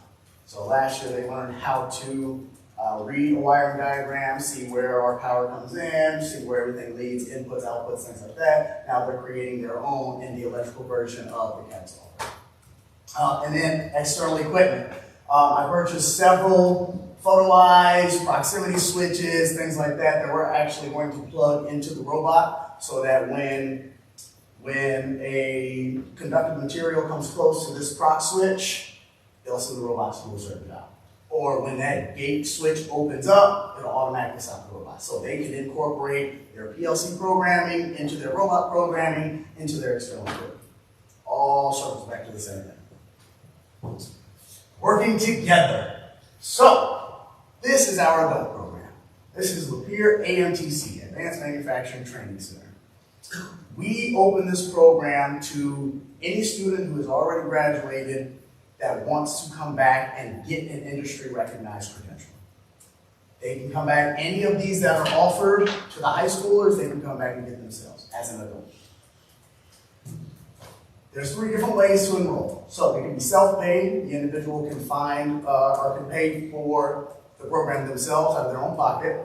They can be company sponsored. So a company that wants to send some of their engineers to get another certification that they may not have or nobody in their facility knows, they can send them. Or they can be sponsored by an agency like Michigan Works. Most recently, we had 6 of my seniors that graduated last year come back to do their adult training certification through Lapeer AMTC, and they were all sponsored by Michigan Works. So Michigan Works came in, they interviewed each one of them, found out, that they could sponsor them, let me know, and then we ran the program in the afternoons and evenings. We would have 2 days a week where we would do an afternoon shift from 4 to 6, then an evening shift from 6 to 8, then another 2 days a week where we do evening 6 to 8, and then we come in on Saturdays for a few hours to get them where they needed to be and get them certified. The biggest hurdle there was they're all full-time employed. So I'm working with their schedule. Some work afternoons, some work days, some work midnights. So I'm working with their schedule to make sure that we can do it. Obviously, they can't be there while school is in session. So it made for a challenging time, but we got it done. We got it done. And ultimately, we had 6 enrolled, and we had 6 graduates.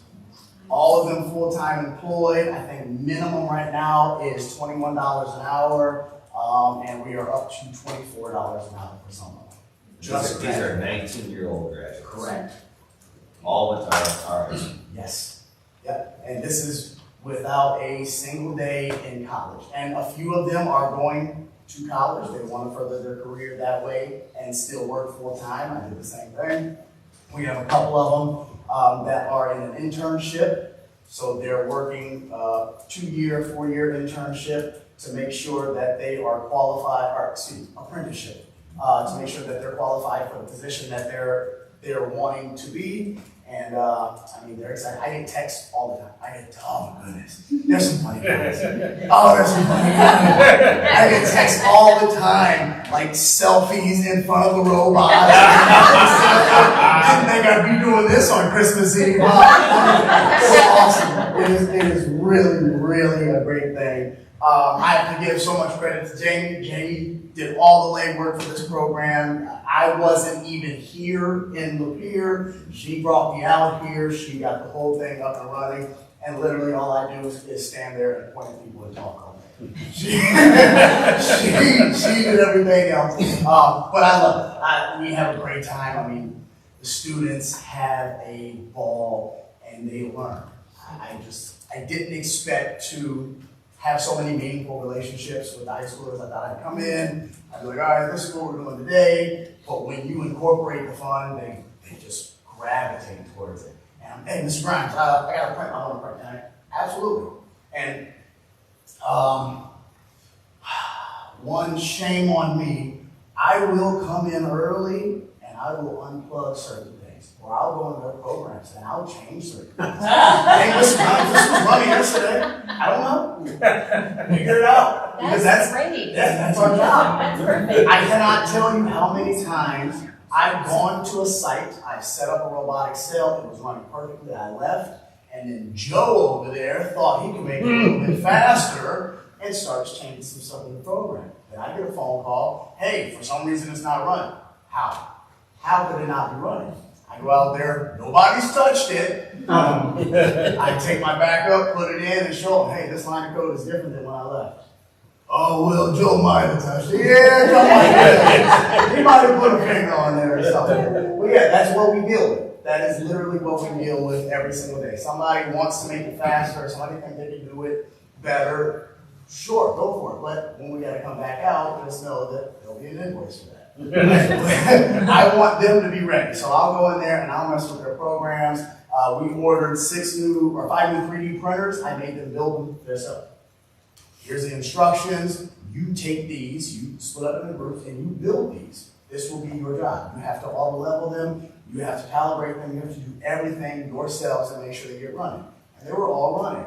And then all of a sudden, they all weren't running. Now, get out there and fix it. That is how we learn. That's how we grow in this industry, and I love it. I really, really do love it. Thank you for having me. I brought several of these. I'll put on the table. That way you can have information. On the front side, it has our partners. FANIC, IST has all of our partners. On the back side, it gives an overview of both programs, machine tool technology and robotics and automation, and the credentials at the bottom. All right, if you have any questions, please feel free. I don't have a question. I just had some comments.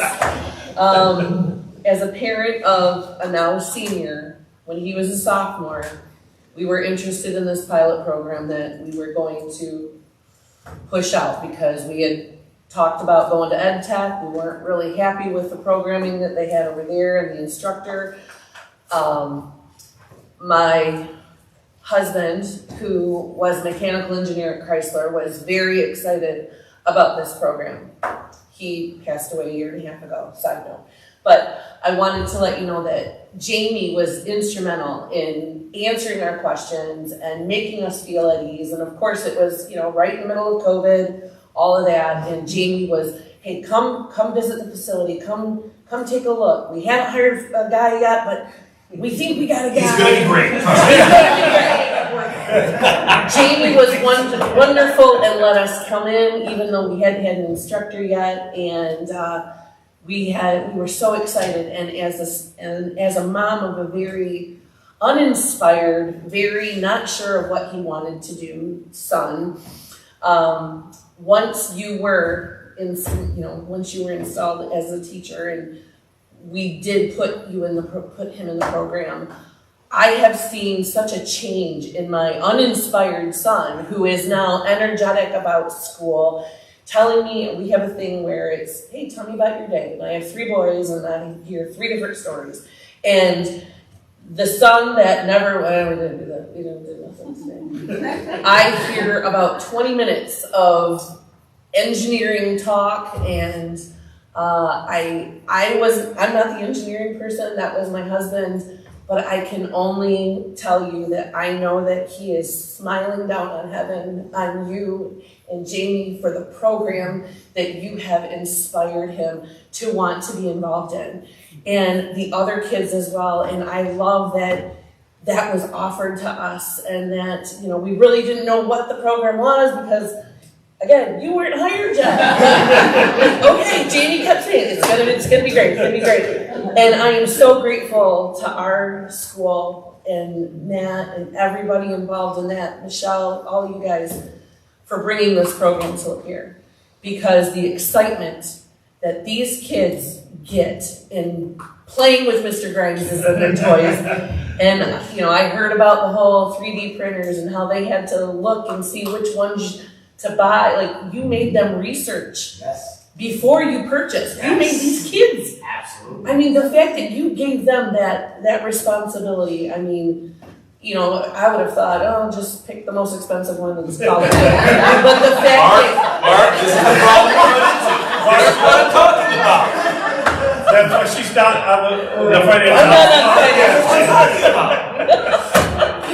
But the fact that you made these kids research and look and, you know, I love the responsibilities that you're giving them and the real experience that you're giving them. And just like Matt said, 19-year-old kids starting out at $21 to $24 an hour without stepping 1 foot in a college classroom.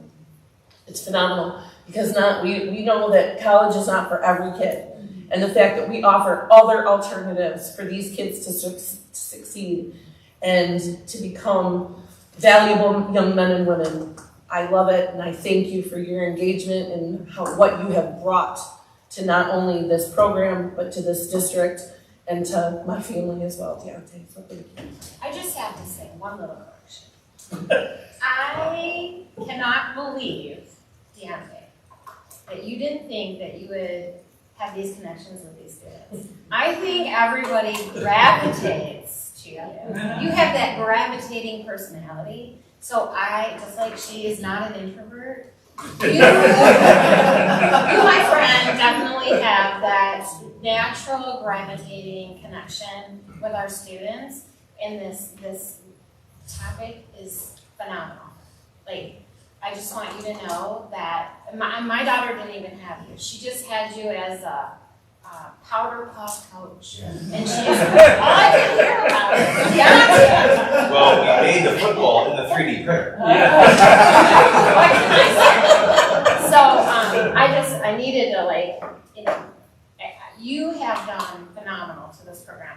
I'm so ecstatic to see the adult piece now, and 6 of our seniors that had it in that original 11 have completed it. Like, that's phenomenal.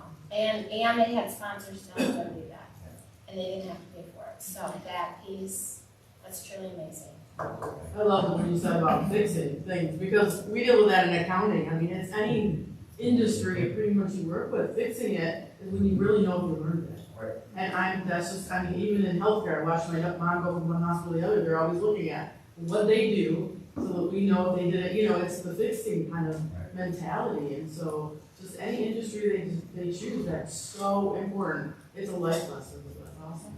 Thanks for moving. I love the program. I love robotics for a lot of years. You know, being involved in the after-school robotics program, and this coming to the school, again, I'll go with what she was talking about. Kids that usually come into that type of atmosphere are very introverts. They're shy and don't talk. But by the time you get them out of the program, you can't shut them up.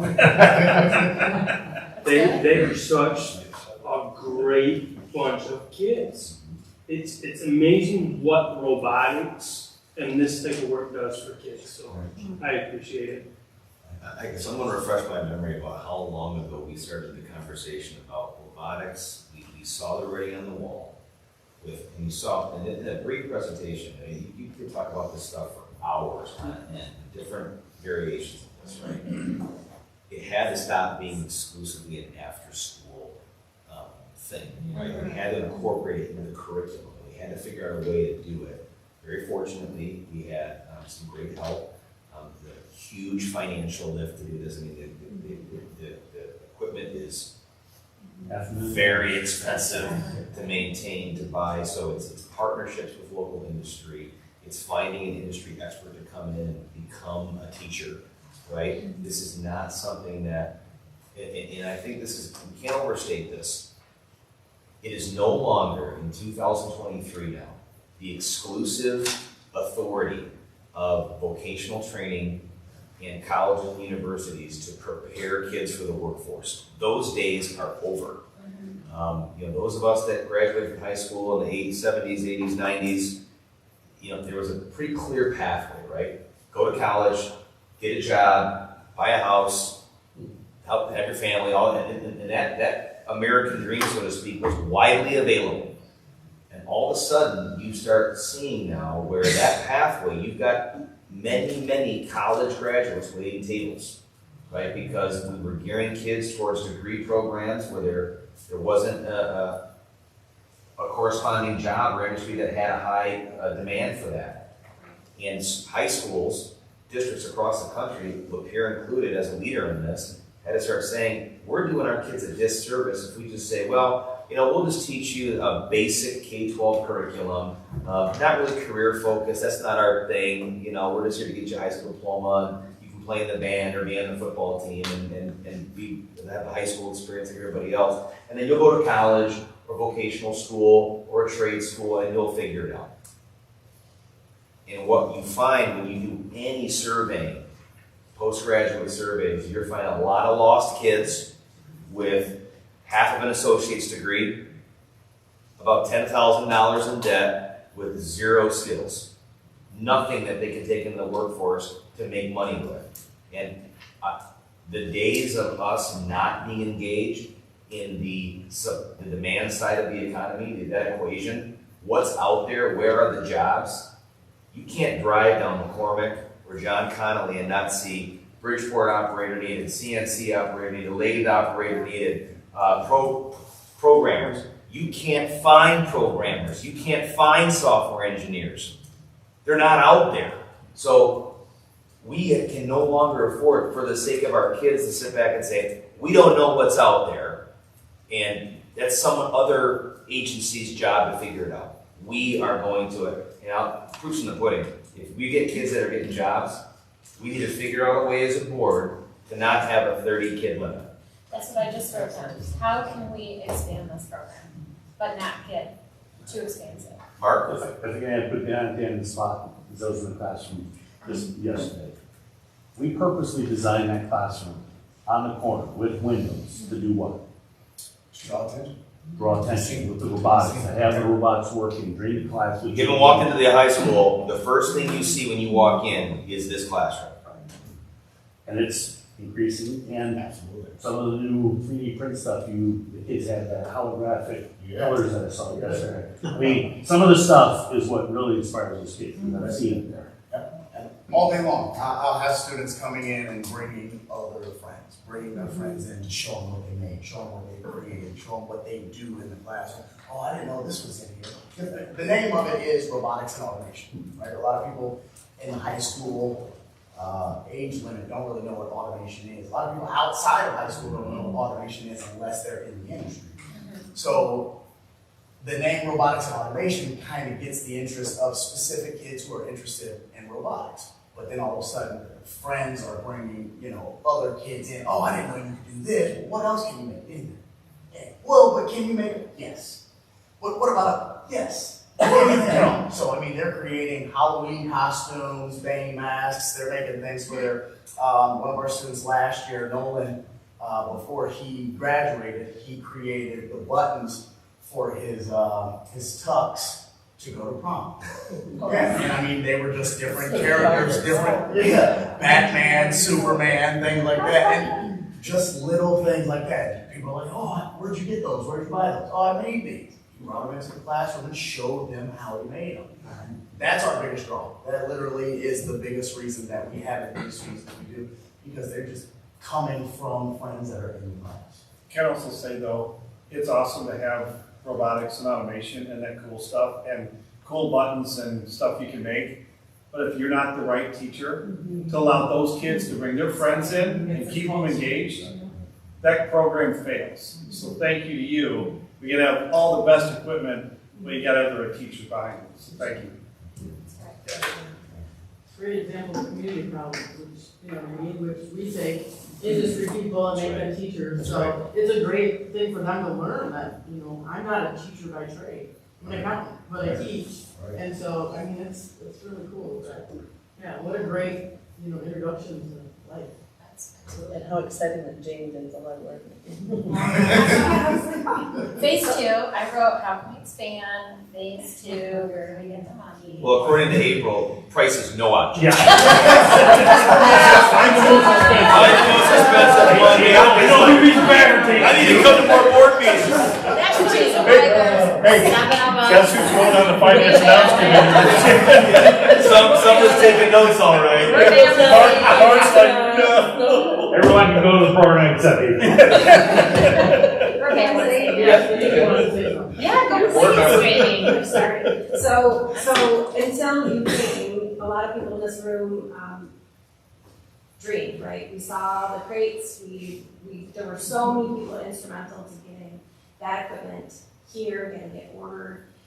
But you really breathed life into it, and just like Dr. Watson said, there's absolutely no program without you in front of those kids. When did we start? How many years ago did we start?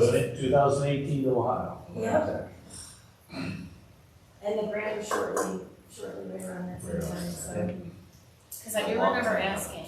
This presentation is a long time. When are we getting it? I have to throw kudos to the community too, because they came to our meetings when I was like, we're going to have, there was nothing in the room but a dream and a person saying, it'll be here.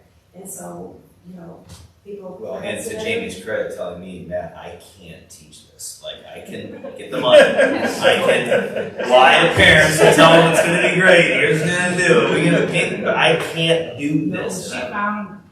Yeah. So I got to ask RoboCon. Robots on the table. What's RoboCon? It was about 180 degrees. It was very. What's RoboCon from? It was very, yeah. After school? You're coaching and you're part of the community and you're part of this size and you're changing the trajectory of young people. So. And on that note, before I came here, we were having our wrestling meet. We beat Power 71-6. All right. Yes, we were beating Saginaw Arthur Hill 24-18 when I left. All right. Let's go. He's not competitive at all. Yeah. That's why the kids like it. Thank you all. Well, look Thank how you. entrenched you are. You're also a wrestling coach. I love it. Do you see your family at all? Just. They come to the I know they follow you around. Yeah. They come to the meets, watch you. Both kids wrestle now, so. Wow. Oh, yes. Nice. One on the way. One on the way? One on one. One on the way. Oh, He will be here next month. Oh. Awesome. Hey, don't stop. Gotta get our numbers up. Now, one last piece to this also, I didn't put it in here because nothing's finalized yet, but I'm working with Michigan Works and Steve Press, who is the Lapeer County Probation Officer, and we are attempting to create a program for at-risk youth. So a lot of kids who feel they have been forgotten, things like that. Nothing's official yet, but we are trying to find a way around those loopholes to get those students. What a good mission to bring. What a great mission. But thank you all. Thank you. Thank you.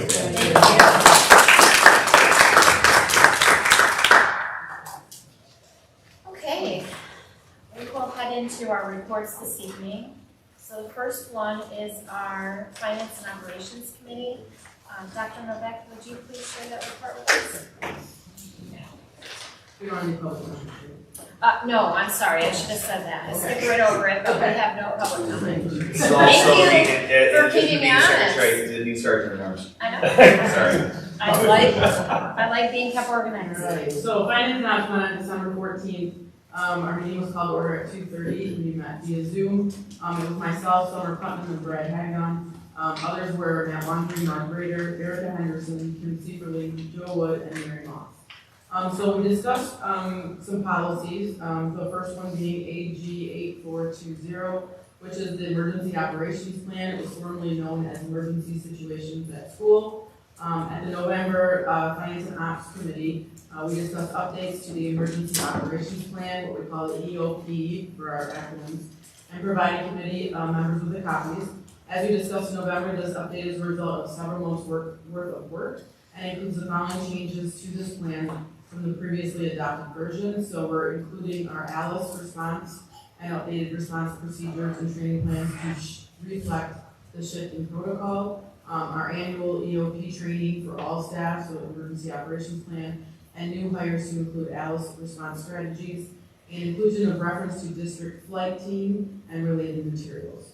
Although we had originally planned to bring this to the December meeting, we held off in order to provide the plan to the entire board within the broader context of safety and security, and at the same time, we will bring other board policy changes as the plan and process is to revise it has been extensive. We wanted board members to have time to review the contents of the plan prior to being asked to act. Therefore, at the February 2023 board meeting, Joe Wood, Health, Safety, and Athletic Administrator, will provide a comprehensive update to the board regarding the work that has taken place over the last several months. While the Board of Education is not required and therefore does not generally act on administrative guidelines such as the EOP, during the February board meeting, the board will be asked to act on the updated emergency operations plan, and AG 8420 as board action is specifically required for this topic. It is important to note that this is an ongoing process, and updates to the plan should continue to be expected at least on a biannual basis as we continue to learn and improve our process. We will disseminate the most up-to-date EOP to all board members in an upcoming week, and there are a few minor changes from the version provided to November.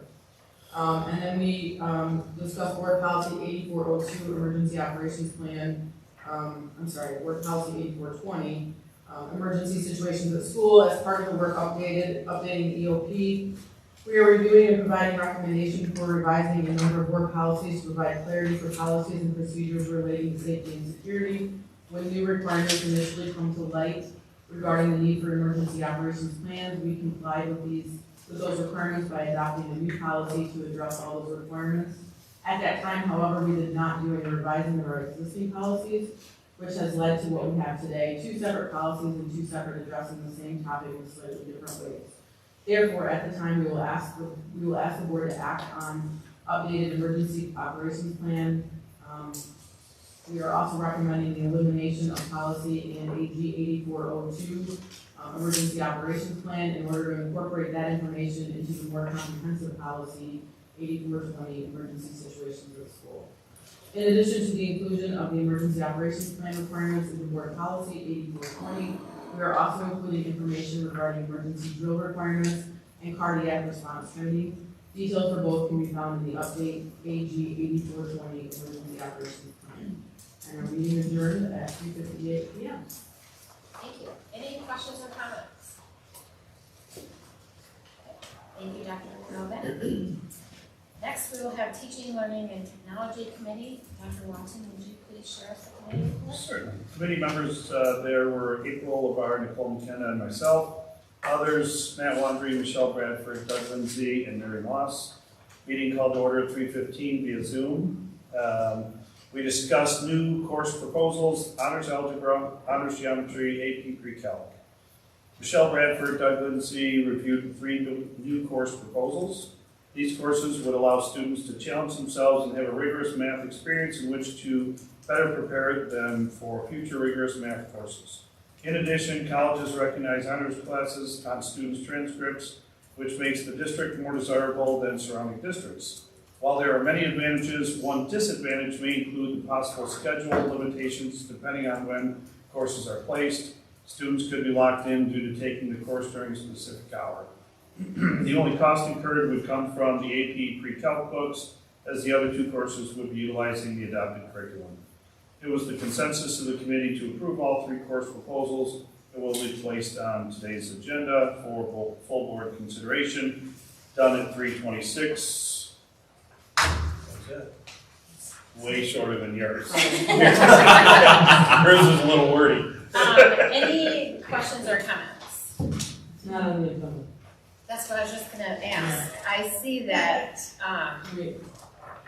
these courses aren't on the agenda for approval. Do they need to be in our action items for approval this evening? Yeah. Wait, we can make a motion to We can discuss. make a motion to accept that, yeah. Yeah, we can amend the We can do that. I'll make a motion that we amend the agenda to add the three courses. Do you want to add a consent grouping? Yes. Okay. Yeah, Under action items. okay. Thank you. I did miss that. So Me too. I just picked it up right now when we were reading through I that. did too, oh. Okay, thank you. Well, we were really on it in 2022 though. Let's, Yeah, I mean, you're not gonna never made any mistakes in 2022. So we were kicking it out of the park. for 23, yeah. Thank you. Pretty awesome. Good catch. Okay, thank you, Dr. Watson. That brings us into the action items then. We have to vote. We You have just to vote on nominated the and seconded, we final need to vote it in, right? You made a motion, that's it. Yeah, Yeah, I sorry. Yeah, I made the Or, motion, yeah, yeah. sorry. It was Lisa and Tim, and now we got a, aye. Just a minute. The agenda. I will, hold on 1 second. I know it's January. January and late. Guess my mind shut And down. 9:05. It's My mind shut It's like off at 7:08. It's like 7:08, what are you talking about? Okay, I used to always say to my students that at Jeez. 8:30, nobody can do anything. It just doesn't work. that's right. Okay, so I have a motion from Dr. Novak and a support by Mr. Lipka to amend the agenda to add in the consent grouping the three courses. Honor algebra. Honors algebra, honors geometry, and AP pre-calculus. Okay, do I have any discussion on that motion? Okay, hearing none. Mrs. McKenna? Mrs. LeBar? Aye. Dr. Watson? Aye. Mr. Lipka? Aye. Ms. Holford? I will abstain. Dr. Novak? Aye. Mrs. Putnam says aye. Motion carries. Okay. So let's now go into the consent grouping, or action items. We have the approval of the meeting minutes of December 7, 2022. I make a motion that the approval, She did. sorry. And Oh, that was right. And, the three courses. hold on, and the three courses, the honors algebra, honors geometry, and AP pre-calculus. Anything else, anyone wishes to be removed from the consent grouping? Okay, hearing none. So now we can have a motion. I make a motion for what you just said. Second. Okay.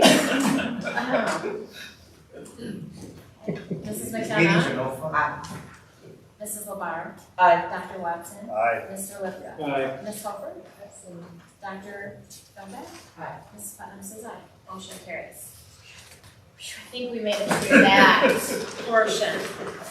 Okay, now that brings us to board member communications. Anyone have any topics for this evening? That we have already. I mean, it was a great presentation. Yep. I'm sure that they know that. That was awesome. It was a great way for us to get involved. I do too. That was fun, yeah. Fun to see what they're doing and actually do it. I like to still see, we talk about the teacher coaches, and when Ms. Curry was talking about the coach going in, Mrs. Shinari was in the background just shaking her head like, yeah, it's awesome. So, I mean, they all love it, they still love it, they seem to all still respond to it. They don't sit in the background and go, I got a coach coming into my class, you know? So it seems to really still take off, so I'd love to see it. Are there more phases of Keegan? Cause elementary it is one really more day. seems they love it. So is there anything after that? We're gonna keep the coaches coming because that helps the teachers kind of, oh, I gotta freshen up on my skills from coaching, but then they've had, great responses from it. Every school that's presented and has shared Kagan has just been so enthusiastic about it, and it's great to see how it gets put in place. The videos and the kids coming and demonstrating for all of us, this Kagan is awesome. But from a finance side, it's so exciting to see that we are using it again and again and again, because in my career, I've seen so many times where we just, here's a new initiative, and then up on the shelf, right? I know, we need to keep it living. Yeah, like to keep the living, breathing of it, that makes it a good investment, right? I mean, that's what Yeah, the days of hiring, the $10,000 day one presenter that has all these great ideas, and you never see him or her again. Nothing gets implemented. Any other communications? Okay, I'll turn it over to you, Superintendent Lapeer. Just one quick one was, again, thank you to all the candidates who are still here and for standing up there for 7 minutes. It felt like an eternity, because I know I stood there and did the same thing, sweaty palms shaking, not sure what you were saying was actually coming out. And but again, truly, this was 7 people for one spot, which is amazing. 5 of you here. Stay involved. Come back. We're going to need more people to replace us at some point in time in 2 years, 4 years, 6, whatever. But just keep it going. Keep the thought alive. Keep the process moving forward. And that just is what keeps our school fantastic. So thank you again. Sorry to jump in Over there. to you, Superintendent Wondering. Thank you, Madam President. Just quickly, there is a gatekeeper and a common thread to a lot of what we heard tonight, whether it was from Deontay and robotics piece or the Kagan structures, and our principal, Mrs. Dowell, mentioned it, but that person is Michelle Bradford. We have a lot of people that help out, whether it's with Mark or Jen or Kim and our central office team. But the heavy lifting of getting these new programs here, heavy lifting is an understatement. It is an understatement because we chose a very distinct moniker here a number of years ago to be the district of choices, right? I hear it all the time. I had a conversation recently with a counselor and told me, Matt, you don't know how hard it is to be a counselor up here, because we just offer so much to kids that we are constantly having to get trained on what these new courses are, because kids come to us and say, tell me about robotics and automation and the counseling. It's not the same old courses, right, that most folks offer. We challenge our people to get up to speed on this. So, as our assistant superintendent for curriculum instruction, I, as superintendent, whether it was Jamie coming to me with this, or whether it was early college, or the additional advanced placement courses we offer, they come to me, I talk to Jamie for 7 minutes. And I'm like, I don't care what it takes, you do it. Well, that's easy for me. My part's easy, right? See that it's a great program, and then I hand it off to people who do all the work. And a lot of those folks are in this room, so you have to give them their credit.